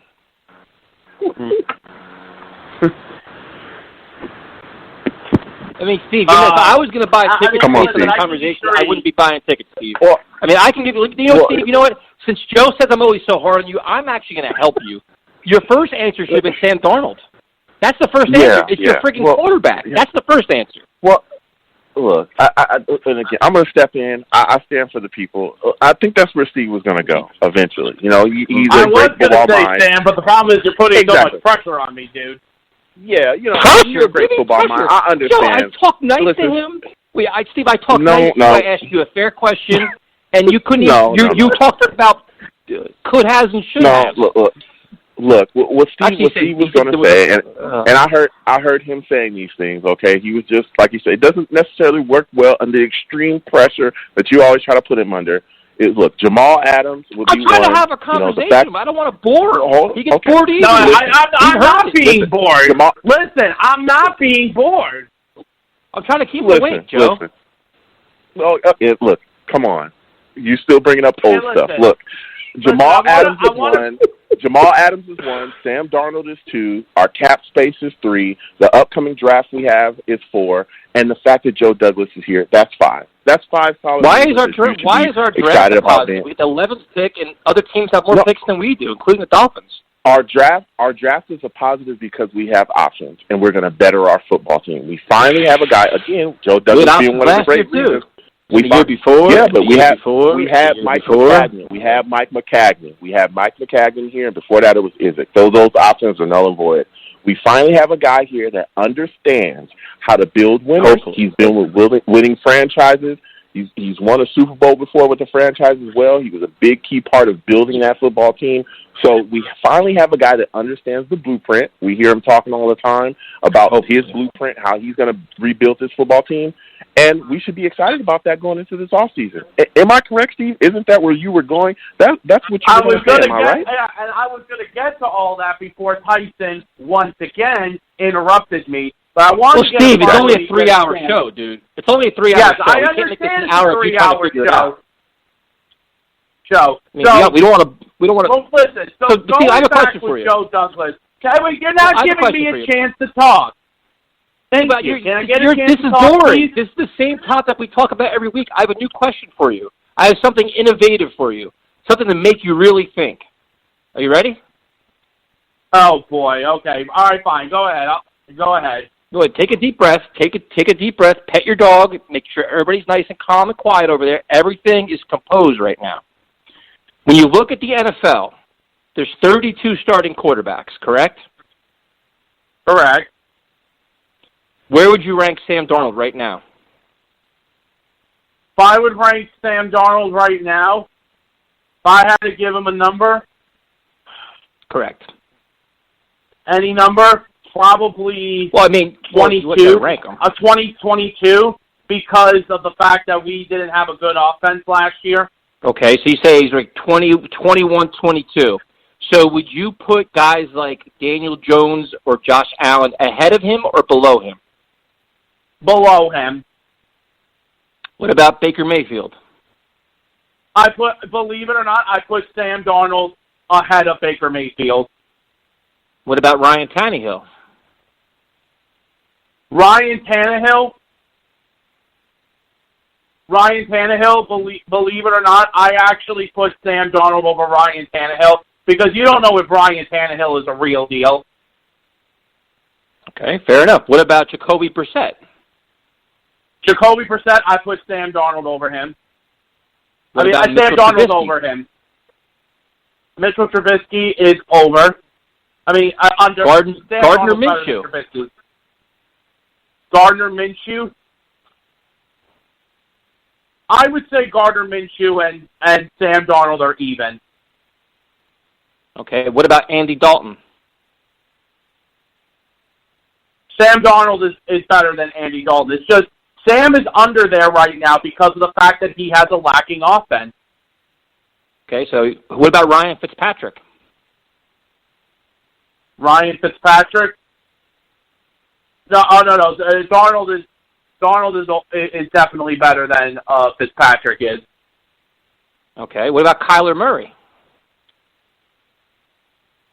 Kyler Murray is in the middle with Sam Darnold. I put him in the middle with Sam Darnold. Okay, we're getting close here. So now, what about Derek Carr from the Raiders? I think Derek Carr is in the same spot where Sam Darnold is. It's just Derek Carr doesn't have an offense either like Sam Darnold does. So who do you think is better?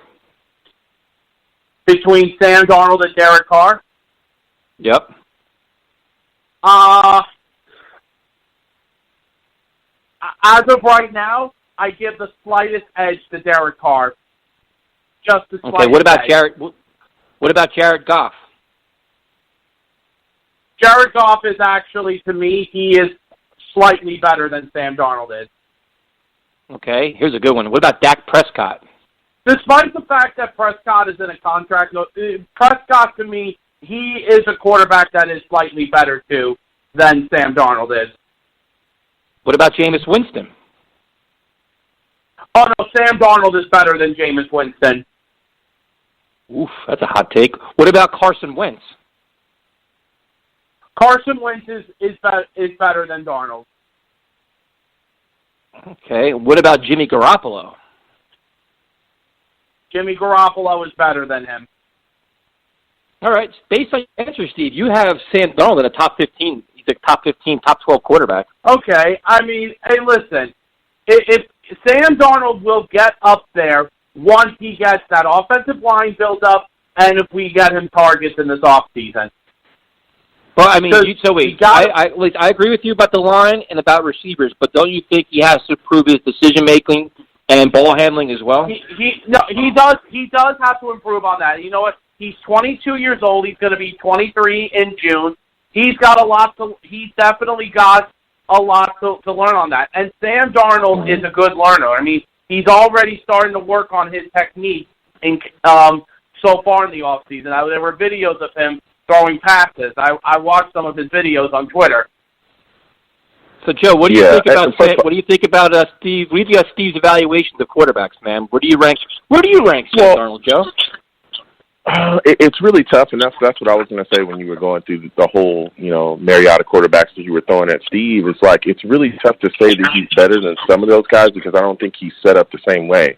Do we think that Sam is more talented than, a lot of those guys? Absolutely. We've seen the flashes, but there hasn't been the type of production that some of those guys have.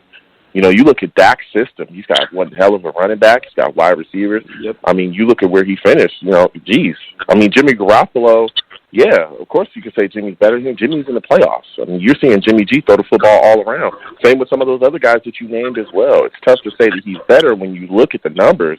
A lot of those guys have better numbers, but they also have better systems. I think Sam only had 2 300-yard games this year, I want to say. He only had 2. Some of those guys have had multiple games, 300-plus, so it's tough. I do think he's a good quarterback. I don't have him as high as top 15, but I think he's right outside of there because of the numbers. Because of the numbers. Mind you, we had the worst offense in the league this year.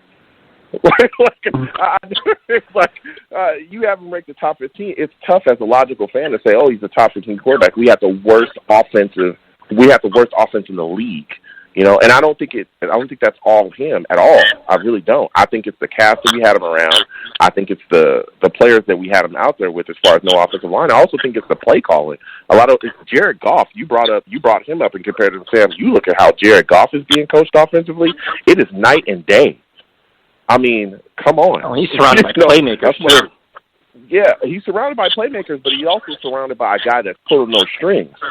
He's literally, being put out there with McVay, who's an offensive mind. Like a lot of teams are chasing the next McVay. That's why you see a lot of teams trying to get these young offensive coordinators and give them head coaching jobs because he set the blueprint for that. Because when Jeff Fisher was there, that was not working. They got rid of Jeff Fisher and brought him in there, and things started cranking, and you started seeing that team be able to succeed. So I think it's tough. I have him right outside the, middle of the pack, wherever that is, right outside the top 15 or whatever. But I can't put him above that when you look at the numbers and stuff. But I do think that he has top 15 talent, absolutely. Like everyone knows, I love Sam. I think he has top 10 talent. I think he could be one of the best quarterbacks in the league. But I think that has to be done on the field first before I could logically sit here and say those things. And also, he has to be surrounded, with a better cast. He does. We have to build his team better. The play calling's got to be better too. So, I just think that's where it is. And you know something, Joe. You know something can be in that top 10 range if we just get him a better offense. That's right. What just has to happen. We need to get him a better offense. Now, the thing about Jamal Adams today is when Joe Douglas talks about... I had a question, but Steve, I had a question now. I got one more question about the quarterbacks. When you assess a quarterback, when you're trying to figure out who's better of who and everything like that, what, in your opinion, makes Gardner Minshew better than Sam Darnold? What? No, I never said Minshew was better. I said Minshew and Darnold were in the middle. So if push came to shove, you look at their numbers. Who would you say is a better player here? Who would I say is a better player? I would have to say Sam is a better player. But what happened was with Minshew was when it came with Jacksonville and stuff, Jacksonville had better offensive talent than we did, and it was even showed in game when we played against them. Yeah, but not even that game. But just looking at the overall in his season, he got benched at one point because he was so bad. Cause he only throws short passes because that's all he's kind of limited. That's why I found it interesting that you called him kind of equivalent. But what is your benchmark, Steve? When you look at a quarterback, is it completion percentage? Is it touchdowns? What is the mark that you look for quarterbacks when you evaluate them to make them good or bad? How do you assess them? It's more of the completion percentage, and the reason why I look at the complete percentage more is because, listen, you can win a game by scoring 4 touchdowns, but have a bad completion of whatever what you were saying. But having a complete percentage, it's more than scoring touchdowns to me is more important, because then because then it shows that your numbers go up, and you get more in the top in the top 10 of the quarterback rate. Did you just wait a minute? Did you just say that completion percentage is more important than scoring touchdowns? I'm pretty sure I just heard that, Joe, but you can correct me. Yes, I'm almost positive. Come on. Steve, you just said that. So, Steve, if I go 10 of 10 and I score no touchdowns, I'm pretty sure I'm going to lose the game. But I can go 2 of 10 with 2 touchdowns and I can win the game. So wouldn't touchdowns be more important? Yeah, I'm sorry. I was focusing on something else while I'm talking to you guys, so I must have. Well, I must have misread. Well, So now we're background. What I guys? No, I don't. Now we're background. Now he's distracted. No, listen, he's not. He's distracted. He's thinking. I think what Steve is trying to say. Look, for him, completion percentage may, be more of a more important stat for him. I'm not saying for everybody else. I'm just saying for him because, hey, you can hand the ball off. You could be a guy that gets the ball down the field, and in the red zone, your team decides to run. If you don't have a lot of touchdowns, does that mean that you didn't do what it took to win that football game? No. That's not what that means at all. I just want to know how he evaluates quarterbacks. I think Steve, when he looks at quarterbacks, look, I think Steve evaluates quarterbacks. He's an NFL watcher. He sits back. He watches all these QBs. He knows what he's talking about. He knows talent. I think Steve looks at quarterbacks. He looks at throwing. He looks at, their situations as well, their personnel, what's going on. Because, again, you could have a quarterback that's not having a great year, but it could be because of his surrounding cast. Steve looks at the big picture. He's looking at everything that's going on. So he's it's not the just big about picture, stats with him on either. His wall. Mm-hmm. It's not just about stats with him. So that's what I think Steve was saying, and I hear what he's saying, and I agree.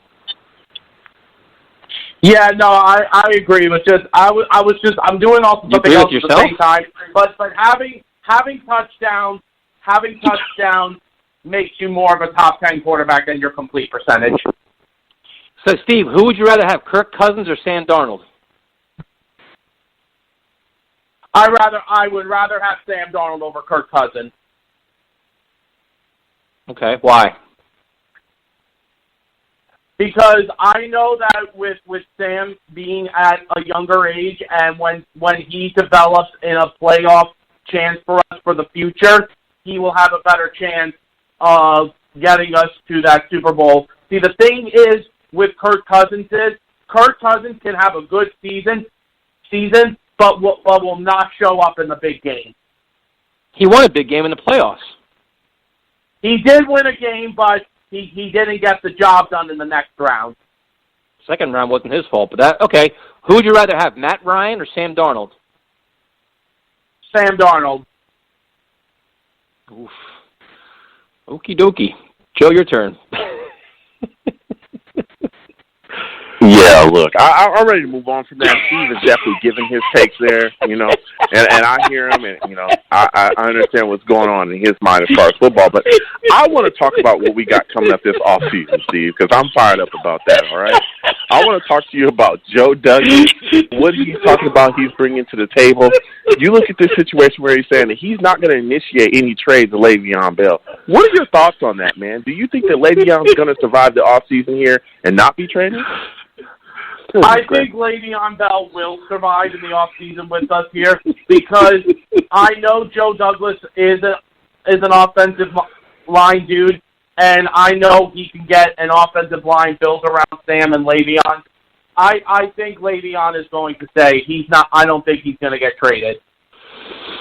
Steve, good stuff as always, man. Thanks for calling, and we appreciate it. Have a good night, guys. Bye-bye. You too.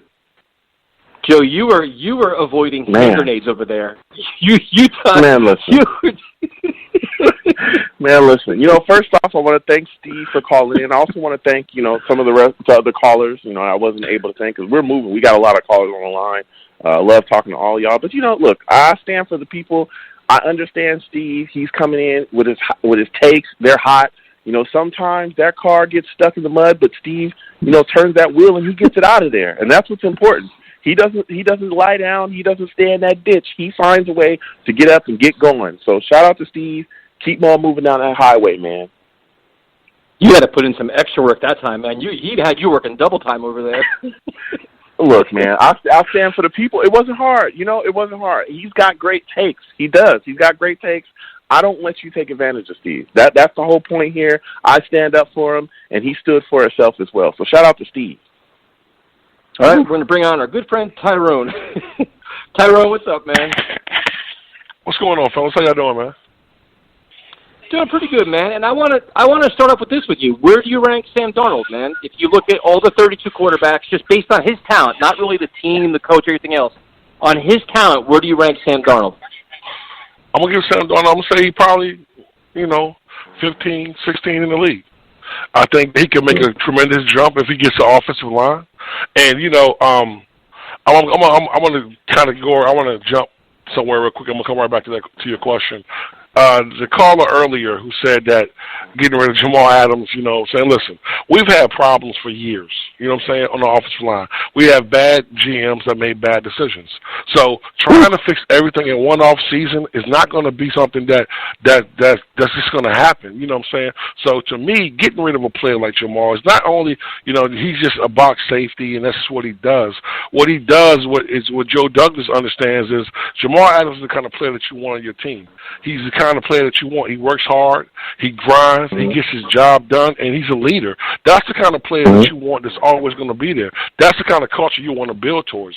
Now, I understand paying them a large amount of money might not be feasible, but it's something that's necessary. You understand what I'm saying? Like, we're going to definitely get to our offense, but at the same listen, hold on, Joe, but we're definitely, because that's something for you. You don't have to pay him this year. You know what I'm saying? No, I understand that, but at the same time, man, why not just go ahead and get him out the way? Because the longer you wait, the more money it's going to be. I understand we need to fix our offensive line. We've known that for years. But if Sam Darnold has a good offensive line, he could be a better player. Then why would I rank Sam at 15? So Steve has said Jimmy Garoppolo. Jimmy Garoppolo is nowhere near Sam Darnold's level. If you ask me, if you put Sam Darnold on San Francisco, Sam Darnold won a Super Bowl. You know what I'm saying? So if you have a strong offensive line, you have a good running game, and you have a solid defense, you can win this league. You know what I'm saying? You don't have to have the best receivers because I don't think San Francisco's receivers are that much better than ours. Maybe, 1A and 1B, but they're they're not blowing us out the window. The Ravens, they don't have the best receivers in the league. I mean, you understand what I'm saying? So it's a process, So if Joe Douglas can definitely fix the offensive line this offseason and in the draft, which needs to be adjusted, draft a good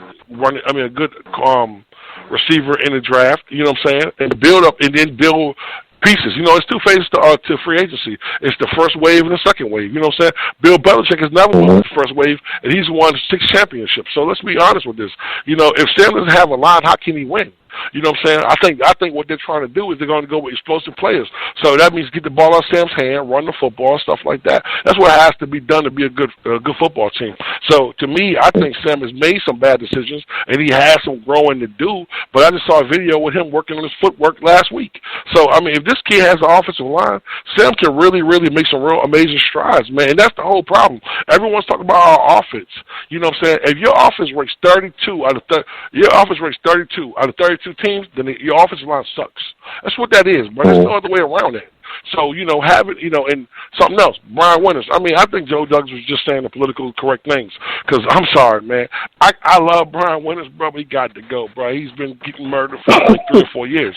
So it makes no sense to bring him back. When you can add another $3 million to that and bring somebody that's going to be real competitive, real good, and make a major impact. We need probably 2 guards or 1 guard to bring Alex back. You know what I'm saying? You need a left tackle and a right tackle, but say we don't need a right tackle, we still don't need a center. All 3 of those can be addressed through free agency in the draft. You can really get you a good center in the 3rd round of the draft that could actually start. You can get you a solid guard in the 3rd round that could actually start. Now, getting a tackle, I think it has to be the 1st round or sign a free agency. That has to be done. If we do that and you give Sam a good line and you find Sam a few other pieces, our offense will be good, but you have to have a defense with that. You can have the best offense in the world. You know what I'm saying? But you're not going to be able to fix our whole offense in one season. That's what everyone wants to say. You want to fix our offense by subtracting from our defense. So you're going to make our defense suck even worse. You trade Jamal. You don't have no cornerbacks, and you haven't re-signed Poole. What are we going to do out there, man? You want Bless Austin and my man out there? You know what I'm saying? Come on, bro. This is making sense. Well, yeah. And Tyrone, first off, I want to thank you for calling in. I love talking to you about this team. But that's exactly was my point earlier. It was look, I'd love to see Jamal resign.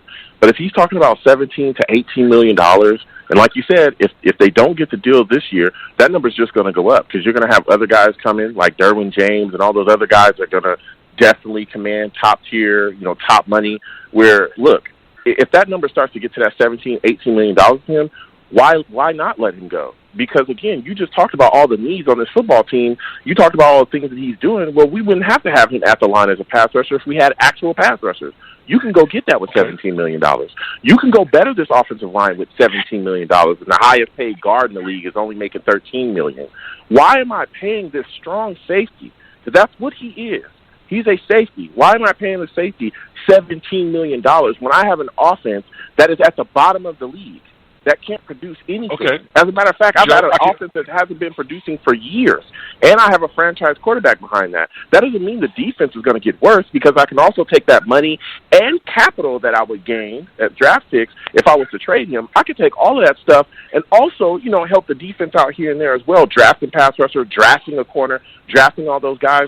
Through the draft with the conversation I would get, that doesn't mean that our defense is going to fall off the map because we don't have Jamal Adams. That's not what that means. It means that other things can be addressed along with the movement of Jamal Adams. That's what it is. Joe, I can answer that question for you, Joe. Listen, if you trade Jamal Adams to Dallas or somebody but you're getting a late round pick, right? Late round pick. You know what I'm saying?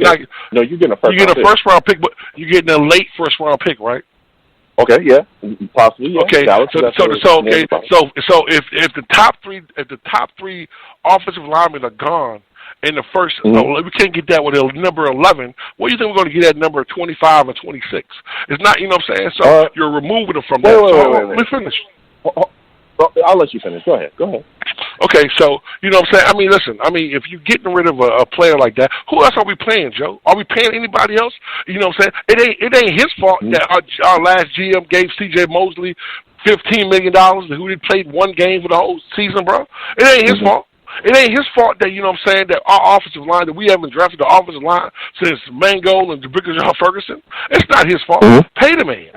Because what he gives you is not only just one position, bro. He's a leader on this team, bro. He's a leader on a team that has very few leaders. Sam's not very vocal.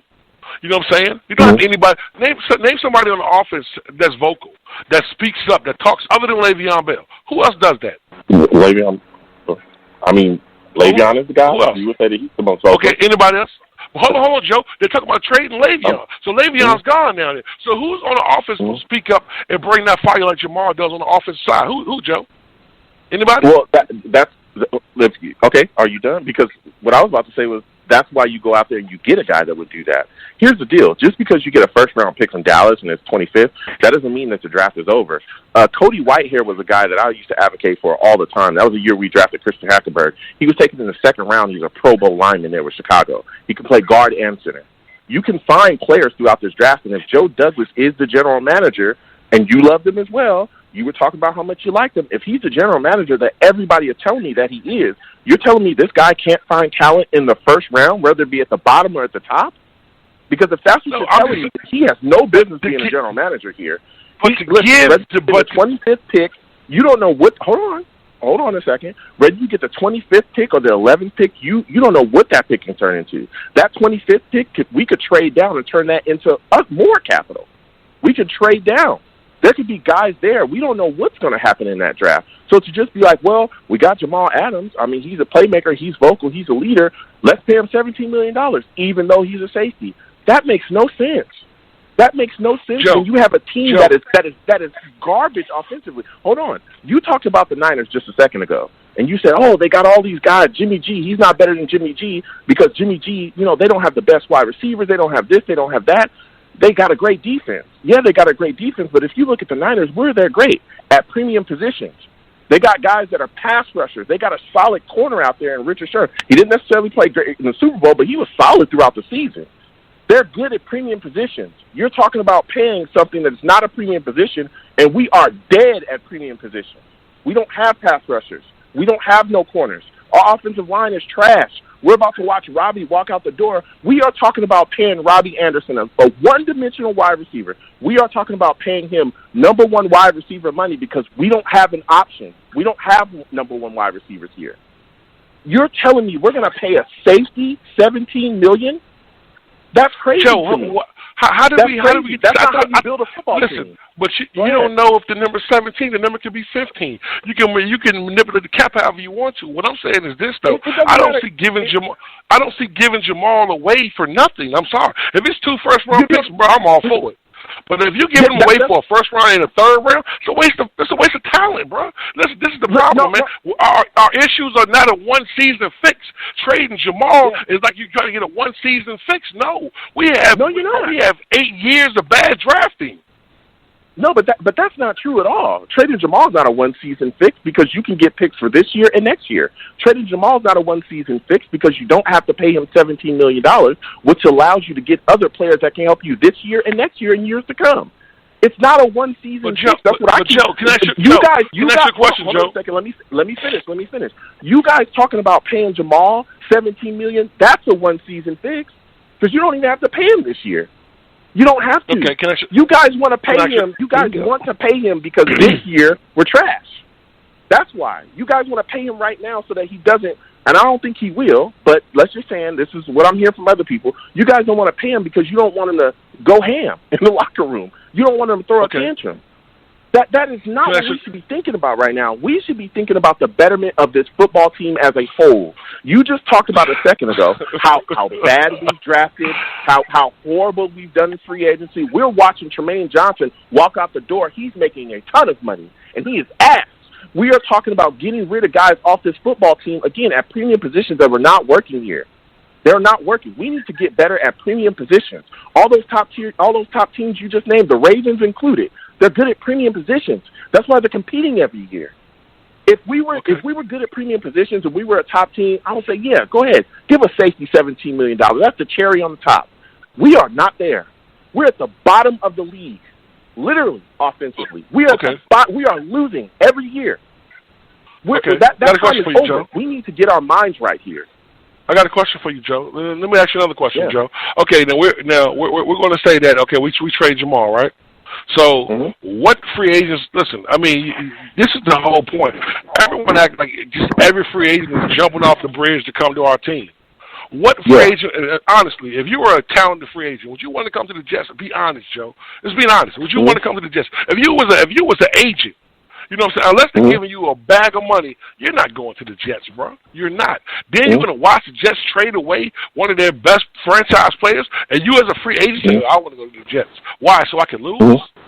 I guarantee you C.J. Mosley was like, damn, bro, why did I make this mistake? He's here now, but he went for the bag of money. He didn't go because he wanted to build our whole team up. And the problem is we don't have enough to really, you know what I'm saying? We don't have enough to fix anything anyway. So I'm just saying, bro, like, don't get me wrong. I think giving him $17 million is a lot of money, and I hope it's like more like 14 or 15. That's what I'm hoping it'll be. You know what I'm saying? But at the end of the day, man, I just don't see trading him makes a lot of sense. I understand he's not at a premium position, but we need some. But how can you get a premium position when you're getting rid of players like him, who guys will want to play with, who guys will say, okay, you know what? Go ahead.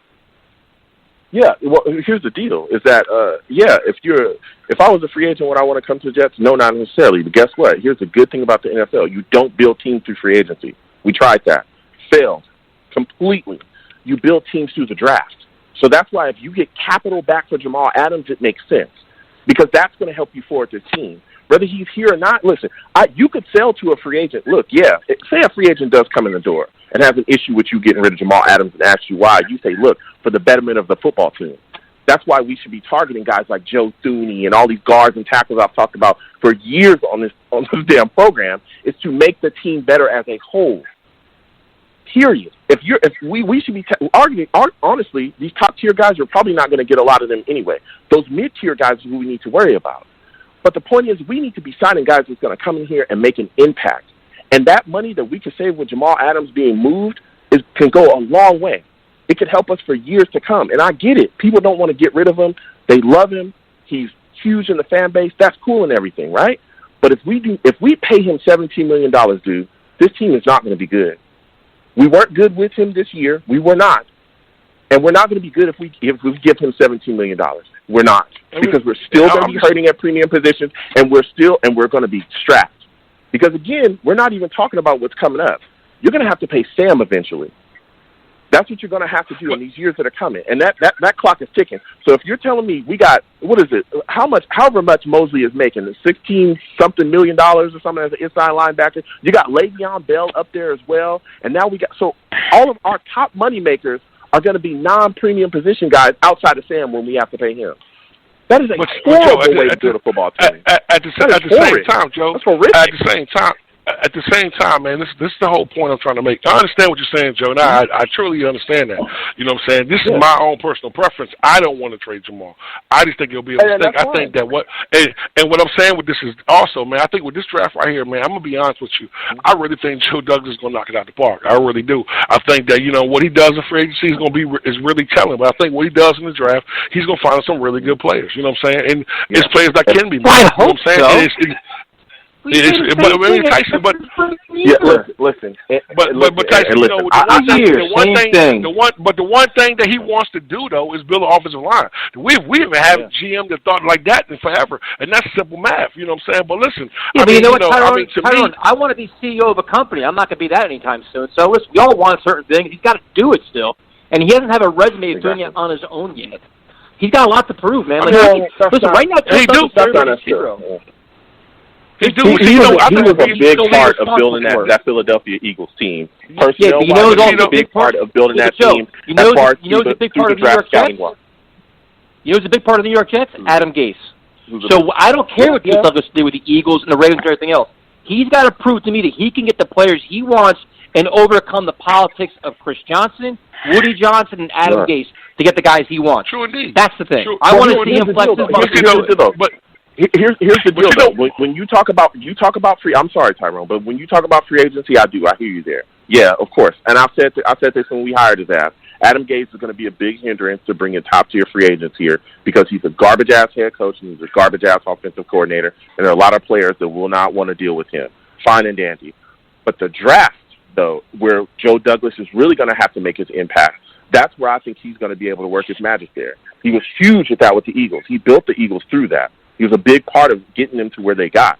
So that's where I think he's going to make his bones here, and that's why I think, again, moving Adams, even though I hear you, Tyrone, you don't want to do that, I'll do it. If you give me a first-rounder plus with some other picks in that haul, I will drive Jamal Adams to whatever team you guys want to go to, whatever team.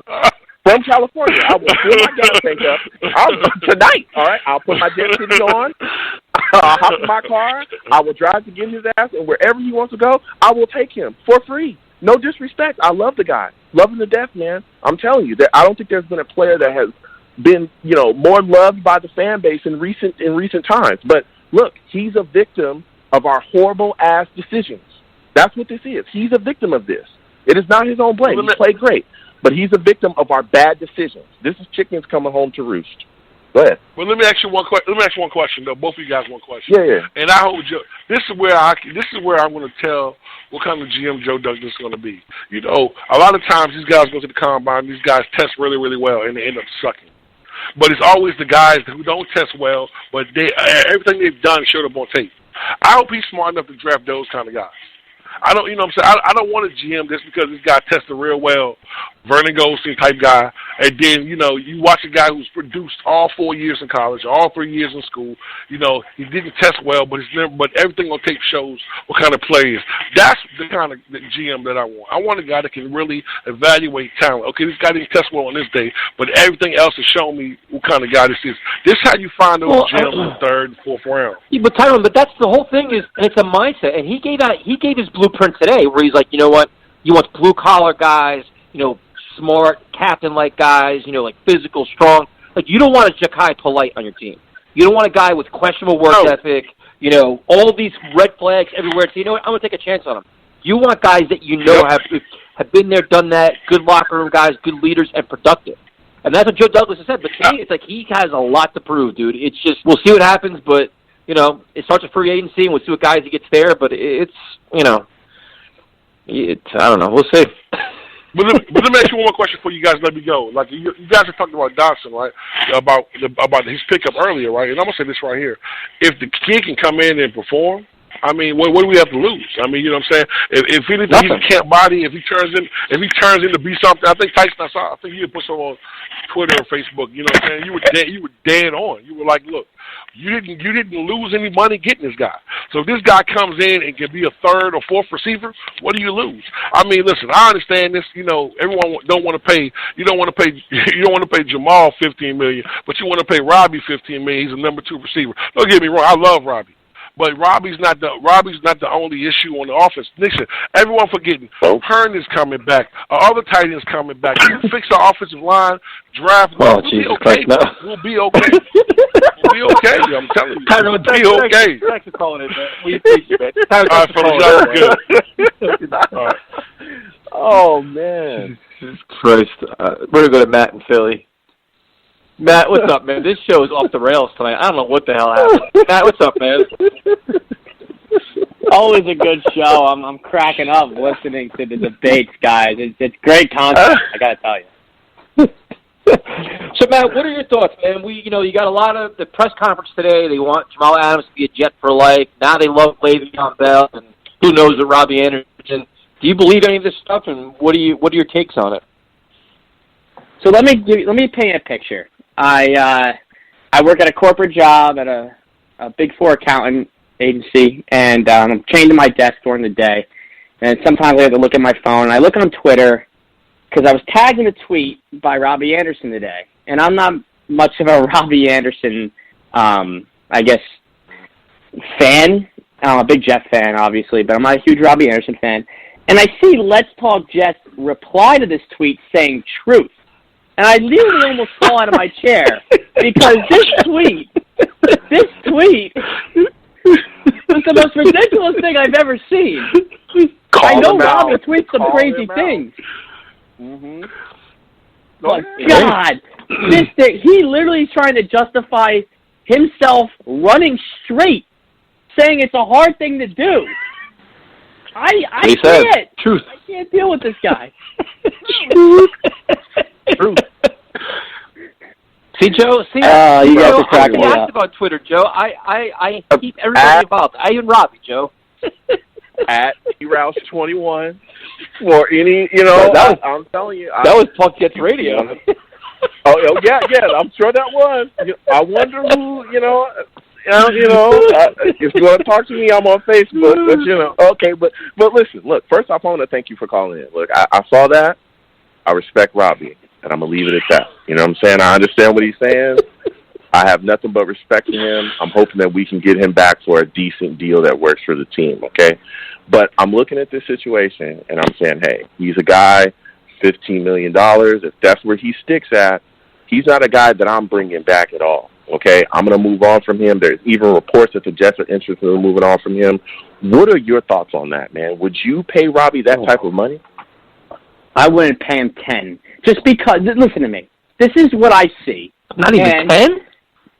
I'm telling you guys, I like how hard he's really improved the media this year when he was in trade talks and he was like, I want to be a Jet. That surprised me because I just didn't think it was going to go that route. But Robbie, to me, I've never played a snap of football in my life. I was a soccer player, basketball player, baseball player. But at probably 15 years old, I had the Robbie Anderson frame. I had the 160-pound frame that if I ever got hit in the NFL, I'd probably be broken in half. So I see a fragile guy who's going to get paid a lot of money, and one route can end his season just like that, just because of his frame. I know he hasn't been injury-prone, and you see across the field, Quincy Enunwa, who's a house. No, I mean, Quincy Enunwa was a house. Yeah, but see, and it doesn't make sense to you, but this guy's got a 13-year-old frame playing in the National Football League. Robbie Anderson is physical. He takes some big hits. He pops back up. I mean, that's not the issue. The issue is, does he have a good route tree? Can he make every catch? Can he run all the routes? Can he be more versatile than what he is? And that's the question. And that's what people ask. Is it because? And I'm telling you the answer. He can't, because if he gets hit, he's dead. He can't. That's why. That's the answer. He can only do one route. He's a one-trick pony.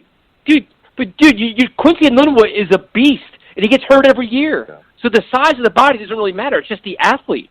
Everybody has different shapes and sizes. It doesn't really matter. It's just how do they use them? Yeah, well, I don't think it's any of that. What I think it is if we're talking about paying him that type of money, it's the type of production that he would give us, right?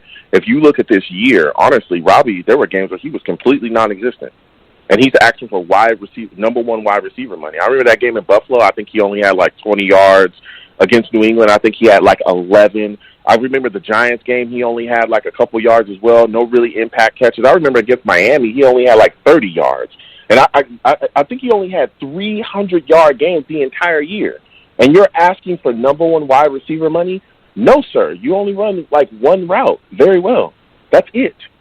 You have to be more. There has to be more to you. There has to be more to you as a wide receiver. And look, I get it. I hope he gets paid. Everyone knows I love, you know what I'm saying, seeing dudes get that money. You know what I'm saying? Get the money. But not here and not in the situation that we are in. We have no business paying Robbie $15+ million at all. We need to go target other guys, and we can take that money and do other things with it. We don't need to be paying him. Robbie is only effective if the quarterback has time to throw. And what you just said there was, all right, he was pretty much invisible a lot of his games this season, probably because it's not rocket science, and you could say, okay, we're going to put our biggest corner on him, press him for 5 yards because he's got pea shooter arms and can't get past me, and I know he's running straight to begin with. Attacking this guy. I don't understand why we're attacking Robbie Anderson, man. But Matt, let's change the topic. So you covered Robbie. He's got one route. One route. What are your thoughts on Brian Poole and Jordan Jenkins? Poole, because I thought Screen was the worst Jet player ever to play. I thought Buster Screen was terrible, and we finally got rid of him. And this guy came in and locked down that slot corner. And I really enjoyed watching Brian Poole play. I thought Greg Williams was a magician this season. He got the most out of his players, unlike the other side of the ball. With Gase, I love Greg Williams, what he did with Poole. Jenkins, he also got the most out of Jenkins. I don't see any problem. I think they need to bring those guys back. I don't know the number. I just know that I would really enjoy seeing those two guys play for the Jets. You know, and the weird thing is too, like today they announced that Snacks Harrison was released from the Detroit Lions, and all of a sudden our Twitter account's like, we got to bring Snacks back, and I'm like, wait a minute, like our defensive line, that's the last place we need a player for.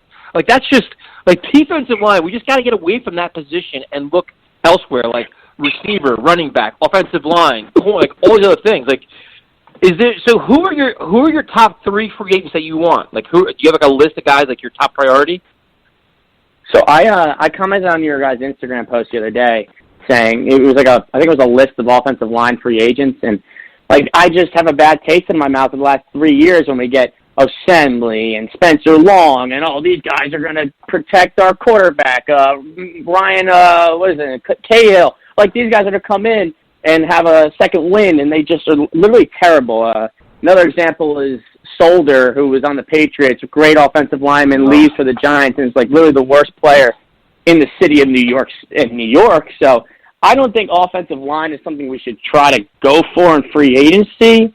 I think that's really built in the draft. I think we got to try to replicate as best we can the 2006 draft, get the brick, get Mangold, get some big bodies in the draft because you don't want no free agents? You don't want Brandon no free agents? Conklin, Tooney, nobody? Listen, I'm just saying the draft offensive line. If we get some guys and free agents that are offensive linemen, and I'd be happy if it panned out. Believe me, I want Sam protected like no other person here. But so wait a minute. If you're not, so where you're spending your money at? If you're going to hope to get the guy offensive lineman in the draft, where's your free agent money going towards then? Maybe an edge rusher.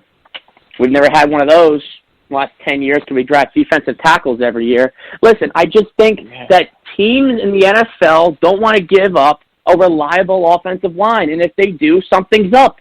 The last 3 times it's happened, it's bite us in the butt. Is that not true? No, that's not true. I think we targeted the wrong offensive lineman. That's what I think we did. If you look at the guys that Mike McCagnon was signing, those guys were not very good before they got here. Like Spencer Long was not some like world beater. That dude had a long injury history and wasn't very good with, I think it was the Redskins he was playing with before he came here. There were question marks about other guys that he had signed too. I forgot the name of that tackle that he signed that hadn't been healthy in like damn near his whole career, or hadn't been healthy in 3 years, before we actually assigned him. He had like ACL tears and stuff like that. He came here and got hurt, did the exact same thing. So no, it's not that you can't find guys, because you just talked about those older offensive lines like DeBrigashaw, Nick Mango. You're also forgetting that we use free agency to bolster that line as well, because we signed Alan Faneca. He came in here as one of the better offensive linemen that we had. So there have been hits for us in our history of, addressing offensive line through free agency. We can do that this year. If you get a couple of those top tier guys, yes. Now, do I think in my mind that we're going to be able to sign everybody? Probably not.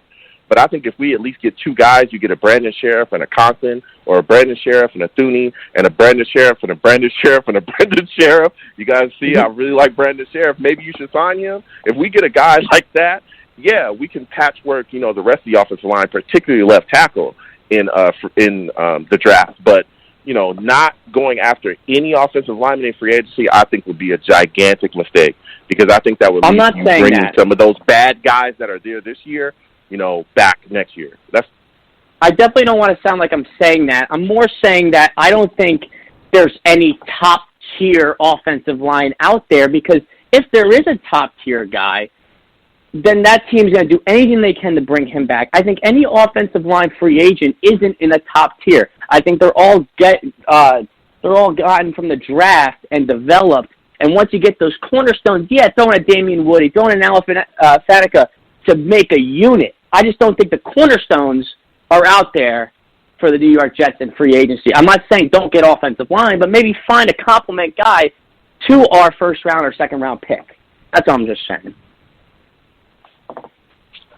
Yeah, I mean, it's interesting, man. This interesting take of how to build teams and how you go about doing it. That's fascinating, man. So if you're looking, you don't like Robbie Anderson. Who's your wish list of wide receiver? Listen, guys. I'm a huge Jet fan, but like around these months, I'm trying not to be all in, because I just need a break from this team. I really applaud what you guys do every week, putting a podcast out there. I have my own podcast, actually, but I don't talk Jets the whole time. I talk NBA, college basketball. Try not to think about the Jets all the time. I mean, I don't really know that familiar with the free agents class. I saw we got Doxson, maybe get a new win from him. Would you go after like an A.J. Green? Do you want like a guy like that, or Sammy Watkins if he gets released? Do you want players like that?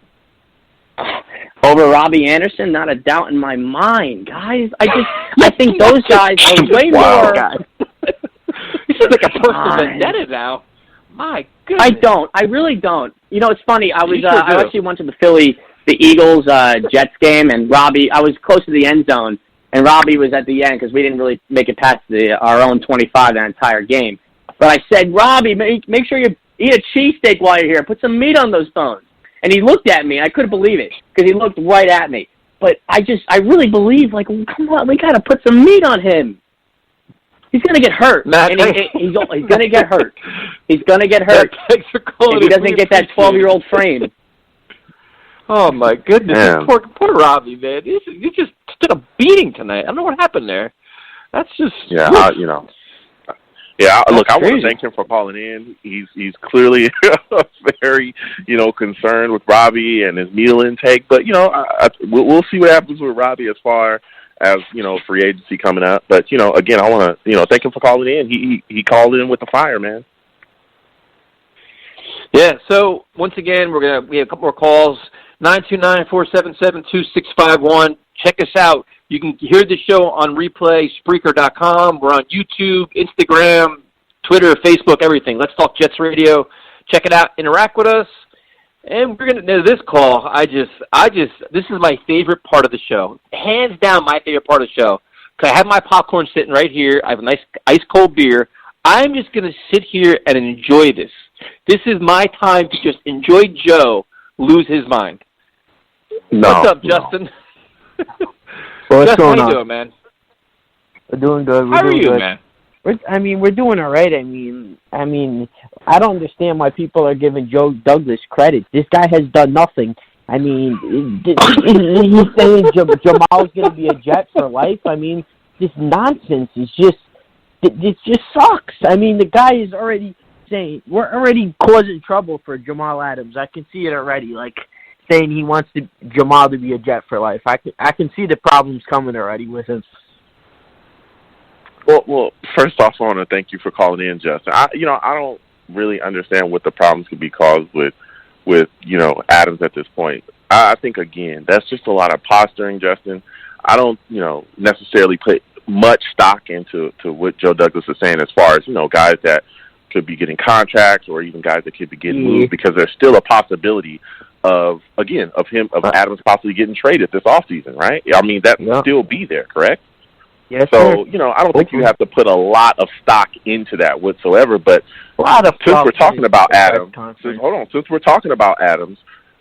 are you on the side of being interested to pay him that $17 million, or are you ready to actually trade him and move on from him? No, sir, he can wait. Actually, I've said it again. Everyone say, safeties, let's just say how it is. Safeties don't win you Super Bowls. I mean, we have another safety in Marcus May who's been pretty good, too. I mean, so wait, who knows? Ed Reed and Troy Polamalu didn't contribute to Super Bowl winning teams? Yes, they contributed, but I mean, whole defensive units. Let's not get it out of hand now. Though the safety position does not just win you it. I mean, paying $17 million. So Ed Reed and Troy Polamalu, defensive MVPs, do not contribute to a Super Bowl winning team. The defense has been good. Their whole defense has been good. It's not just them. Oof. Yeah, Joe. Well, everybody's got their own takes, and I hear you, Justin. But I'm there with you as far as not necessarily paying Adams at least for this year, because of all the other needs that we have, along this roster. There's no need to pay him. Let's wait. If he wants to throw a tantrum or cause issues, I'm okay with Joe Douglas being open to trade him and moving on from it, especially when you can get solid capital to make this football team better. But I want to also get your thoughts on this. Another player on the defense is Poole, man. Are you a guy that's interested in bringing him back as well? And what kind of contract do you think he'll command? That's the softball for Joe Douglas. If he doesn't pay, I'm going to say it again. Poole and Jordan Jenkins are going to get more money than people are thinking. I mean, I think Poole's one of the biggest safety cornerbacks on the market. Definitely the number one in the slot. I mean, I don't think people are really understanding how much this guy Poole's going to really earn after betting on himself in a 1-year contract. I think Poole's going to get more money than we're thinking here. Actually, I agree with you. I think he's going to get a good contract because he's earned it, and the corner position is a premium position now. Justin, where do you rank Sam Darnold in the NFL? Of the 32 quarterbacks, where do you rank Sam Darnold? For this upcoming year, I mean, it's pretty obvious. He's not in the top 10. He's not probably in the top 15. I put him 20 to 25. I mean, that's even debatable too. You can probably even go even further. I mean, I don't really know. It's hard to judge on him because he has no offensive line, so you can't. He's kind of tricky, but I mean, this is definitely a big year. I want to see him get probably into the top 10, maybe top 10 by the end of this year. So heading into this season, based on what we know, do you think he's better than Josh Allen, or is Josh Allen better than him right now? To be honest with you, right now, I mean, it's really hard to tell because Josh Allen, they really prioritized the offensive line last year.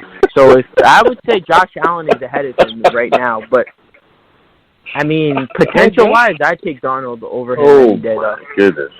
Well, you said right now Josh Allen's better than Sam Darnold, right? That's what you said? Yeah, right now. I mean, he's been to a playoff game, hasn't he? I mean, listen, he's been to a playoff game, but if you're looking at it's not tricky. If you look as a playing thrower of the football, and that no. Well, Josh Allen is a glorified running back, Justin. If you look at the actual QB position, Joe, they get paid to throw. Think about he's not better the thing than that Sam they do compared to what we do, they play to Josh Allen's strengths. We don't play to Sam Darnold's strengths. You mean running like a running back? He actually plays quarterback, Justin. So if they're playing to his strength, would they have him throwing the ball? He does not do that. He runs around. Well, they rely on their defense. That's all they need to do. They rely on their defense because he's not good. Because he's not good. So therefore, Sam Darnold is a better thrower of the football. He's a better quarterback. He's just not in as good of a position as Josh Allen right now. let's call it what it is. Josh Allen is not as bad as you make it seem to be. Josh Allen hasn't been all that bad. Okay. Let's just call it what it is. It hasn't been as bad as you make him out to seem. Well, Justin, I would disagree. I think if you look at Josh Allen, his situation is set up for him to succeed. But if you put Sam Darnold in that situation with that offense is way better with Darnold. He's not as talented as Sam Darnold is. There's a lot of quarterbacks in the league that are not as talented as Sam Darnold. Yeah, that's what I'm saying. Sam's potential is more. But because I'm saying Sam's potential, but right now... No. What you're saying is you said that Josh Allen was a better quarterback. Right now, he's better. Yes, he's done more than Sam. Not skill-wise, no. Not skill-wise. If we're talking about skills, no. But if we're talking about him having a better situation and be able to do different things, especially with that top-tier defense, I'll give you that. I'll agree with that, but I will not agree that he's a better quarterback as far as talent-wise. Absolutely not. Yeah, potential. Yeah, I'm saying Sam has more potential, but Josh has been having more talent around him to give him the earlier success.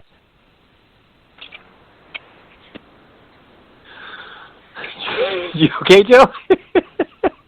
Yeah, I'm fine. I just, me and Justin definitely talk. We go back and forth. I hear what he's saying. I thought we're going to cut. But I'll tell you what, Justin, let's keep talking about this team. Let's keep talking about this offense. Well, hold on. I want to go back to Darnold, though. So do you want to, Justin, what about Kyler Murray or Baker Mayfield? Is Darnold better than them? Last year, Baker Mayfield has taken a big hit. Big hit. He had a worse year. I think he had probably a worse year than Darnold, yeah. But, Murray, I think Murray had a decent rookie year. He had a better rookie year than Sam. I'll say that. So heading into this year, would you rather have Kyler Murray or Darnold? Not a big Murray fan. I think he needs a lot more around him too, still like Darnold. But I'd rather have Darnold. I think his potential is more greater. And what are your thoughts on Daniel Jones? I think Daniel Jones has been actually pretty good. I'd probably put him around a decent year compared to. I think he's probably maybe even had a better year than Josh Allen, to tell you the truth. But I still think Darnold can be potential more than those three guys. Okay, fair enough. Yeah, I'm just curious to see where everybody ranks Sam Darnold, because some people say he's top 15, top 20, top 25, and I think he has potential, but he's got a lot to prove too, man. I know obviously the offensive line is a big story. I understand that, and receivers, but as a player, he has a lot to do to not turn the ball over, make better decisions, quicker reads, stuff like that. Not take bad sacks. Yeah, I think this is definitely going to be the year where if we're going to either see a huge jump or we're gonna maybe just think about I don't know, who knows. This is hopefully the year where we see a tremendous, jump in him. So Justin, as we headed, you're about 3 weeks away from free agency. Who are your 3 top free agents that you want? Your biggest priorities, new signings. Oh, new signings? Well, if we're going with our own signings, that's obvious. Jordan Jenkins and Poole that's obvious. But new signings, you definitely got to get a lineman. Definitely got to get a cornerback. And I don't know who exactly I want. I take Conklin. I take Sharif. I take the guy from the Patriots. I don't really have a preference. Honestly, I'm not paying the Jacksonville guy. I don't. I think too much money he wants. $22 million. That can buy three or 2 other players. I'm good on him. I'll pass on that. Would you try to trade for A.J. Green? No, thank you. Okay. Let me rephrase that. Depends what the compensation is. Oh my God! Joe, you got a response? You have got to be kidding me. Tyson, you are so ridiculous right now. I'm telling you right now, I see what you're doing, you little troll. And, look, I respect A.J. Green. No, and no.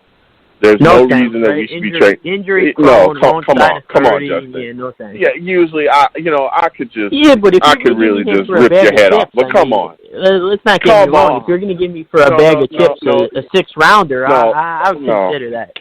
What about a 4th rounder? Nah, I'm good on that. Absolutely not. Come on. AJ Green, he's an older wide. He's great, in his prime. He's an old wide receiver, and he stays hurt. We're already dealing with that with Quincy Enunwa. That guy stays hurt. He's coming off a year where he was hurt to start the year. I mean, come on. AJ hasn't been healthy a full year in a couple seasons. Like, let's be serious here, guys. Come on. I'm just trying to ask. What about on our wish list? Can we get a kicker on our wish list? Is that? Can we get a kicker on our wish list? That's the one thing the Guardians do have. At least they have kickers. The rest of the team sucks. At least they have a kicker. Justin, thanks for calling in, man. We appreciate it. Yeah. See, Joe, all I was doing was asking questions, man. I just asked questions. No, you weren't, let you guys what's crazy? Just work with it. Nah, you know what's crazy is first off, shout out to Justin. I want to thank him for calling in. I love going back and forth with him every week on the show. Listen here, man. If Steve had said that, you would have destroyed Steve. You would have destroyed him. I know people are killing him already. I don't know what's going on, but I feel like people are already killing him. Okay, if Steve would have said, "Oh yeah, I'll trade for AJ," you would have lit him up like it was fireworks, like it was 4th of July. You would have lit him up. You would have lit his sky up. It would have been over. But Justin says it, and you just kick back. Oh yeah, okay, I see what you're saying there. I kind of feel you don't. Come on, man. Come on, Tyson. I don't. What are you doing? I'm trying to not attack callers, man. I'm trying to be. It's a new 2020. I'm trying to be more friendly and more understanding. We're trying to foster good, productive conversations here. You just attacked Steve tonight. Oh, his takes were terrible. Oh, come on, man. He tries his best, man. He tries his best. He's got good takes. He tries his best. It's just sometimes your mind doesn't understand his type of intellect. Steve is coming with a different type of intellect. You can't connect with him. I'm sorry, Tyson. His middle name must be Idzik. His middle name is Idzik. No, it's not. It's not. Okay, it's Belichick. Steve understands what's going on out there. No, it's Steve Belichick. All right, he knows what's going on out there. He gets it. Oh, Jesus. He gets it, dude. You don't get it. I'm sorry. Sometimes that's why I have to explain. Whoa. But come on, man. Steve's got good takes, guys. Come on. Joe, even his most ardent supporter, even you are struggling tonight trying to help him. Even you, your life raft got deflated. I never struggle with Steve. It's always a breeze. It's always easy because I understand what's going on out here. I understand what's going on. I understand where his mind is. I understand what he's saying. It's just everybody else that has to pick up. Get up with the speed. You know what I'm saying? That's all it is. I enjoy it. But again, I want to thank Justin and Steve for calling in. Two great callers, man. We love talking to them. Y'all got to stop bashing Steve, man. He's bringing the fire. You guys have got to step it up. Yeah, he's bringing the fire, right? Well, wait till you see our Twitter account, man. There's been complete chaos behind the scenes all for the last hour and a half. Oh, man. It's been a complete mess. Oh, man. I'm hoping, the one thing is, go ahead. Can we address, we have some show feedback that we have to address because people, I think, don't realize that we actually read all our tweets, we read all the feedback, and we respond. I always feel, I think it's our obligation. Yeah, we know you respond. Yeah, we know you respond. All of a sudden, but this is criticism of you too now. You're getting criticized now. All of a sudden, not only do we talk about the same things, they're saying that we're always so negative about the team. Like, we're always doom and gloom about the team, especially last week. So my response is this. Me personally, I want nothing more, as do you, to see this team win. Like, we're dying for playoffs. We're dying for an AFC East division title. We're dying for a Super Bowl. We're dying for conference. We can't wait to see all of this. But if you look at the situation that we're in, with all the holes we've talked about for 3 months, and you look at the Buffalo Bills, who are in the playoffs where we want to be, with a better coached team and more cap space, to just be naive and say, you know what, they're not in a better situation than us, is just being stupid. Like, I don't drink Kool-Aid, man. Like, even the Miami Dolphins. But just being honest, like, dude, I'm not happy the Bills are in a better spot than we are. And then the Miami Dolphins, everybody all of a sudden likes Brian Flores. They have a gazillion draft picks and a ton of cap space. Dude, it's just facts. Like, The Patriots could be on a decline. Who knows? You never know with the Patriots. They could be on a decline. But the two other teams in our division are in better situations right now. I mean, the Dolphins still need a quarterback. That's their one thing. But, dude, cap space, draft picks, coaching. Dude, we're not just like walking and saying, you know what, we got it all made. We have it all figured out. We have it all made. We have more questions than answers, and that's just a fact. Yeah. Well, here's my thing. First off, I want to anybody that gave us those comments, I want to thank you for listening. Like I always tell people, it means the world to us that people listen to us. But here's the deal: is that we are a show that is about realism. You're coming here and you're thinking it's going to be, we're going to put on the green glasses and it's going to be green rainbows and we're making the playoffs and we're going to win the Super Bowl next season. Then I'm sorry, that's not what you're going to get here. You're going to get facts. You're going to get realism. You're going to get, takes. And everybody has different takes on here as well. So look, the situation that we are in, if you look at our roster, if you look at where we're at, if you look at how this team is built, there's like you were just saying, there's gigantic questions. And there's been gigantic questions for years that we've been asking. And people have always said, oh, you're being negative. And then we fail. Every season, oh, you're being negative, but we fail. We don't make the playoffs. Or you're seeing guys, not perform the way they're supposed to perform. Or big signings, that aren't working out. And things are just falling apart. And we're all wondering, well, why? It's because of a lot of the things that we've said. So, look, I want to thank everybody for listening. But if you're, listening to the show and you're not into realism, if you're not into a solid perspective, then, hey, it is what it is. Because you're not going to stop bringing the takes here. There's major questions that need to be asked, and we're going to ask them. Dude, and the funny thing is, and was my response, like, listen, we're fair, we're objective, and we'll usually get Absolutely. facts. Joe, with the day they fired Mike McCagnon, I lost my mind.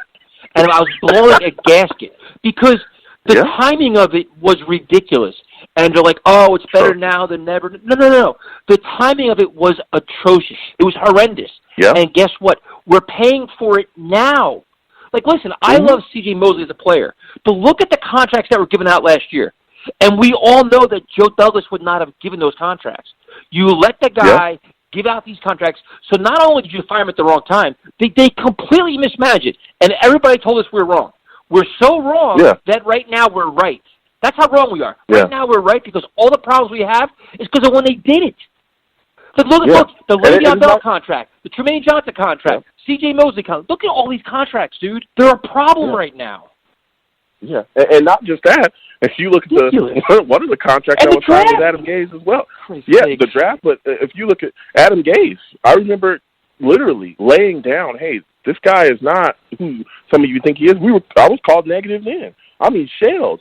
And then some of those exact same people, like you're not giving him a chance, are some of the exact same people that bash Gase on a daily basis, all over social media. I've seen it. I literally seen it. I just screenshot some of y'all tweets and put them out. But like, come on, you know what I'm saying? So look, again, I want to thank you for listening. It means the world to us. But we're here. We're giving a realistic perspective, like you said. We're objective about the team. That's what we are. We're not gonna smile and always, everything's going to be okay, because that's not factual. That's not right. We're all fans, all of us. But you can be critical of the team and still be a fan of the team. You don't have to just go along with whatever and just, it's going to work. It's not. If it's not. And there are things that are not going to work. And that's why we are where we are, because we've done a lot of things that were not going to work. So we're about to and we've seen it. Like, but it is what it is. We've learned our lessons from it. That's like, dude. It's just certain things. Like, it's crazy. And like, I like the feedback. Like you said, excuse me. I love feedback, and I appreciate everybody listening, and I get it. But to label a negative fan, it's not a negative fan. It's watching years and years and years of just incompetence. And when you see the same mistake repeated, you know what the end result is. Like, the whole Luke Falk situation drove me insane, because you knew you played a quarterback you know that couldn't play. That's mismanagement. Like, the way they handle certain things, and that's when Joe Douglas was here. He was already in the building. They still did certain things. So don't, like, if you walk into the free agency saying, you know what, we're going to think everything is by $1 million, to me, it's not realistic. It's just not. And then you say, because you look at it, Joe, and like I said, all the numbers we give out are all facts. 25 free agents, only $60 million in cap space. So many other teams have the same, if not more, cap space than we have, in better situations. That's a fact. Yeah. Like, there's nothing, you can't sugarcoat that. Yeah. Yeah. And you know what's crazy is some of those same people that will say that I'm negative are the same people that will be like, well, we're going to get this guy, this guy, this guy, this guy, and that, all these top-tier guys in free agency, and you can't do that.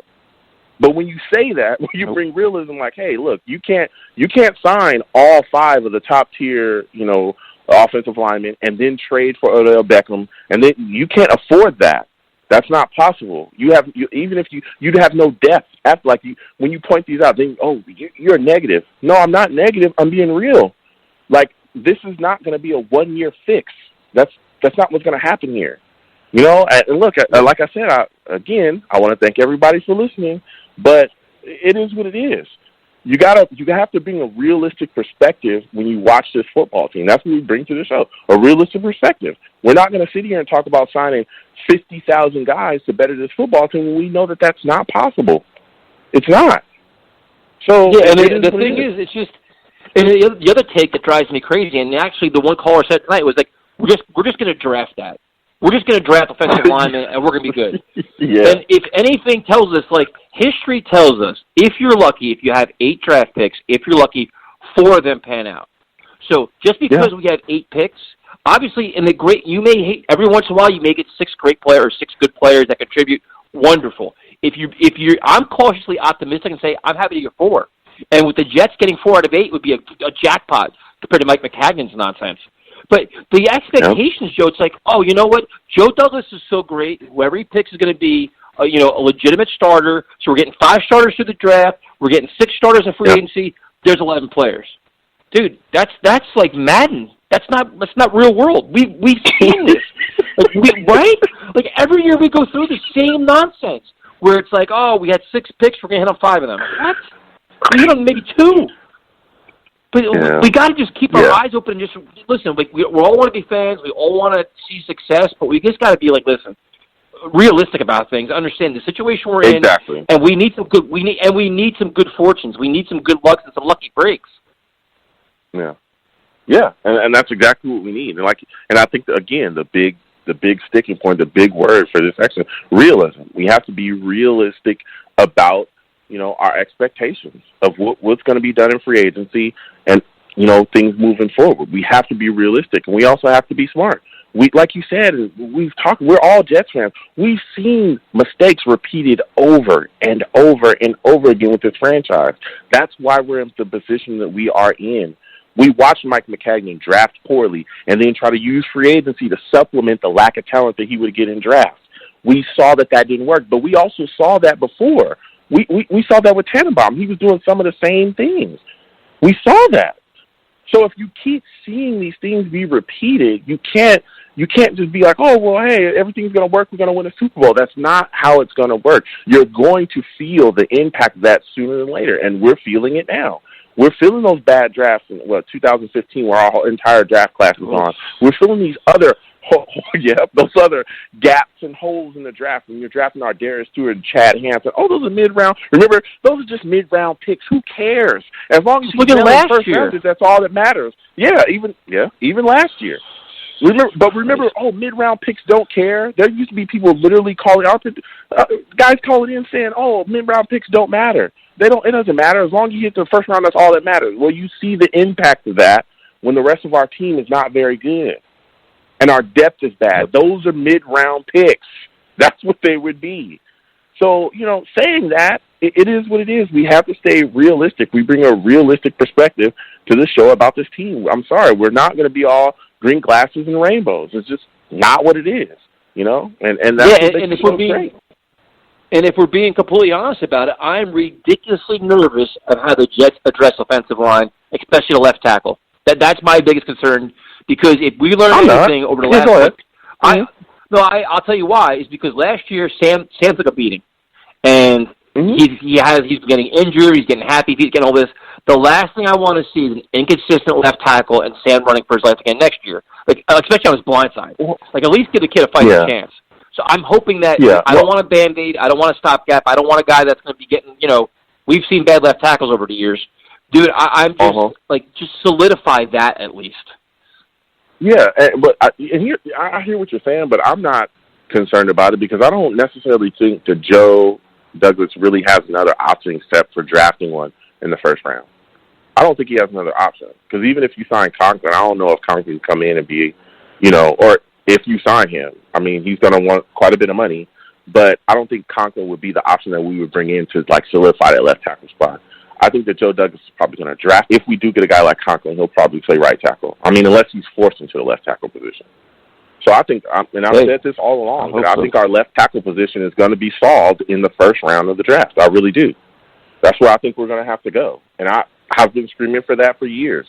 With, various drafts. I always said, hey, let's take a tackle. Let's take a tackle in the first round. Last year I said, let's trade down and take a guard and tackle or a center and a tackle in the first round, I think I said. So, come on, man. This is the year we're going to do it. And there's guys that are going to be there, when we're picking. So, we got to take care of business. Yeah, it's going to be interesting, man. We got 3 more weeks. 3 more weeks to get to. You can finally go to free agency and deal with that nonsense. So, but we just wanted to give some feedback on we get a lot of responses on YouTube and on Twitter especially. Mm-hmm. Just want to answer some of the feedback that we get because I'm like, listen, we don't enjoy losing, we don't enjoy being whatever, but it's just we try to keep it on. Listen, if somebody sucks, we say you suck. If you're good, we say you're good. I don't have to. It's the way it is. I don't know. Yeah, well. Yeah, I mean, I always tell people the 3 Fs on the show that we keep it fair, fun, and free. That's what we keep it here. So this also, I've gotten feedback about, hey, you guys go back and forth with your callers. Listen, this is a show where you call in. You know what I'm saying? You're going to be held to the fire. I'm sorry. You're going to hear your takes, and other people are going to hear them as well. Look, we have social media accounts. Y'all folks can go on them. People don't always like our takes either. We go back and forth with them too. Mm-hmm. If you call in, somebody's going to hear you, okay? Bobby that lives in Virginia is going to hear you, and guess what? Bobby may not like your take either. So he's going to go on our social media account, and he's going to say something. All right? It is what it is. You know what I'm saying? It is what it is. You got to be able to stand in your take, regardless of what it is. And, you know what I'm saying, live with that. And that's okay. Everybody has different perspectives about the team, where it should go, how it should build, what we should do, what we shouldn't do. That's what makes the show what it is. We love coming together and talking about it. So, we're going to go back and forth with callers. Yes, we're going to get your opinion and your takes on it. We may agree or disagree, but it is what it is. That's what this show is about, debate. Yeah, no, I agree, dude. That's it. It's debate, fun, try to keep it somewhat educated and productive, and that's it. So, just so you know, if you're listening, we do read the feedback, and we will respond to it, especially on YouTube, dude. YouTube is the best part about YouTube. I love YouTube because you and Primetime have left me uncensored over there, so I can do whatever I want. I love YouTube. It's my favorite social media platform. Love it over there. That was that was a big mistake. Leaving you uncensored over there was a big mistake. I definitely should have had a talk with you before, we went over there. Too late now. Because contract now, time. no contract time, so you're not going to sign one. So, but yeah, it is uncensored over there, and Tyson takes every last advantage of it being uncensored. Okay? So we are very well aware, for those of you that love to type about how, Tyson is saying certain things over there that, definitely are hurting your ears, and you're a little worried. Yes, and he's not going to stop because we, Nope. Anyway, uncensored. So yes, it is uncensored over there. Okay? And it is what it is. We'll try to fix that, but I doubt it's going to be fixed. Yeah. Well, listen, if I can't curse here, I got to curse somewhere. So if you want to attack me on YouTube, it's coming right back at you. That's the way it works. Yeah. They're brutal over there. YouTube is, I can tell you, dude, YouTube is by far the worst. Twitter's rough. YouTube is easily the worst. They just attack, man. They're relentless as hell. They don't care what. They'll just, they're like, your take sucks. Care. You should quit your channel. Yeah, they don't care. They don't care at all. Yeah. Dude, I'm telling you, I love, the YouTube listeners as well. I want to thank you folks, but I've seen it for years. They don't care. In those YouTube streets, they'll say whatever they want to say, however they want to say it. They'll let you know how they'll curse right at you. They don't have an issue with that. And even if your take is solid, they'll find something else. Hey, that shirt's wrinkled. You don't have an iron in your house? You're a dummy. So on and so forth. You know, what's going on? What's this? What's that? Why?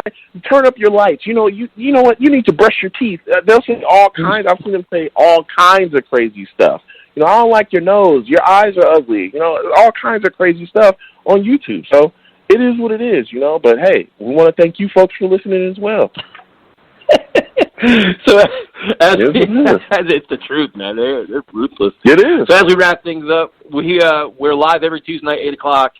Instagram and Twitter at Talk Jets Radio. YouTube, Let's Talk Jets Radio. And we're on Facebook as well, Let's Talk Jets Radio. Breaker, SoundCloud, all that stuff. iTunes, Podbean, everywhere else. Apple Play, Google Play. Joe, another 3 hours in the books, man. It is your time to shine. Yes, listen, I'm the man of the people. I'm here for the people. Let me shamelessly promote our Facebook page. Everyone go on Facebook, search Let's Talk Jets Radio. Like that page. Our content's up there. Go ahead and give it a listen. Message us. We'll message you right back. We love going back and forth with folks about this football team. Also, leave us some feedback. We love hearing about what you folks think we do here on Let's Talk Jets Radio. I'm also on Twitter as well, folks, at YoungJ000. That's 3 zeros. Go ahead and follow me. I'll follow you right back. You want to troll me? No issues. I am the troll that lives under the bridge. I will have my Darnold jersey on, and I will troll you right back. I'm also on YouTube as well at YoungJ00. That's 2 zeros on YouTube, 3 on Twitter. I do weekly videos about the Jets. I'll continue those. I'll continue to talk about, you know, the stuff that we have upcoming, the roster, so on and so forth. So go ahead and subscribe to my content on there as well. If you want to troll me, no issues. I will troll you right back on there as well. Drop a comment. We can go back and forth. And as always, people, when you see me in person, okay, it is awesome. Come on, man. Come on, man. After a long day of attacking everybody, you still, you know what I'm saying, you still going. I guess your job is not done, huh? Your work is not done. Have you attacked Steve tonight, you attacked multiple other callers, you attack people on YouTube, you attack people in the comments on, you know, on our YouTube videos, you attack people on Twitter. Like, come on, man. Come on. Don't you ever get tired of that? Listen, you're not going to separate me from the people, okay? Listen, folks. Do not listen to what Roush is saying. He is a liar, all right? When you see me in person, it is arms out, chest open, free hugs for everyone, okay? The hugs are absolutely free. They will cost you absolutely nothing. Do not believe Roush, all right? I want to thank you folks for listening. Without you people, we are absolutely nothing.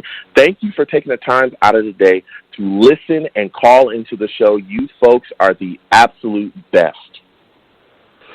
Enjoy the rest of your week. Enjoy the weekend. We will talk to you next Tuesday.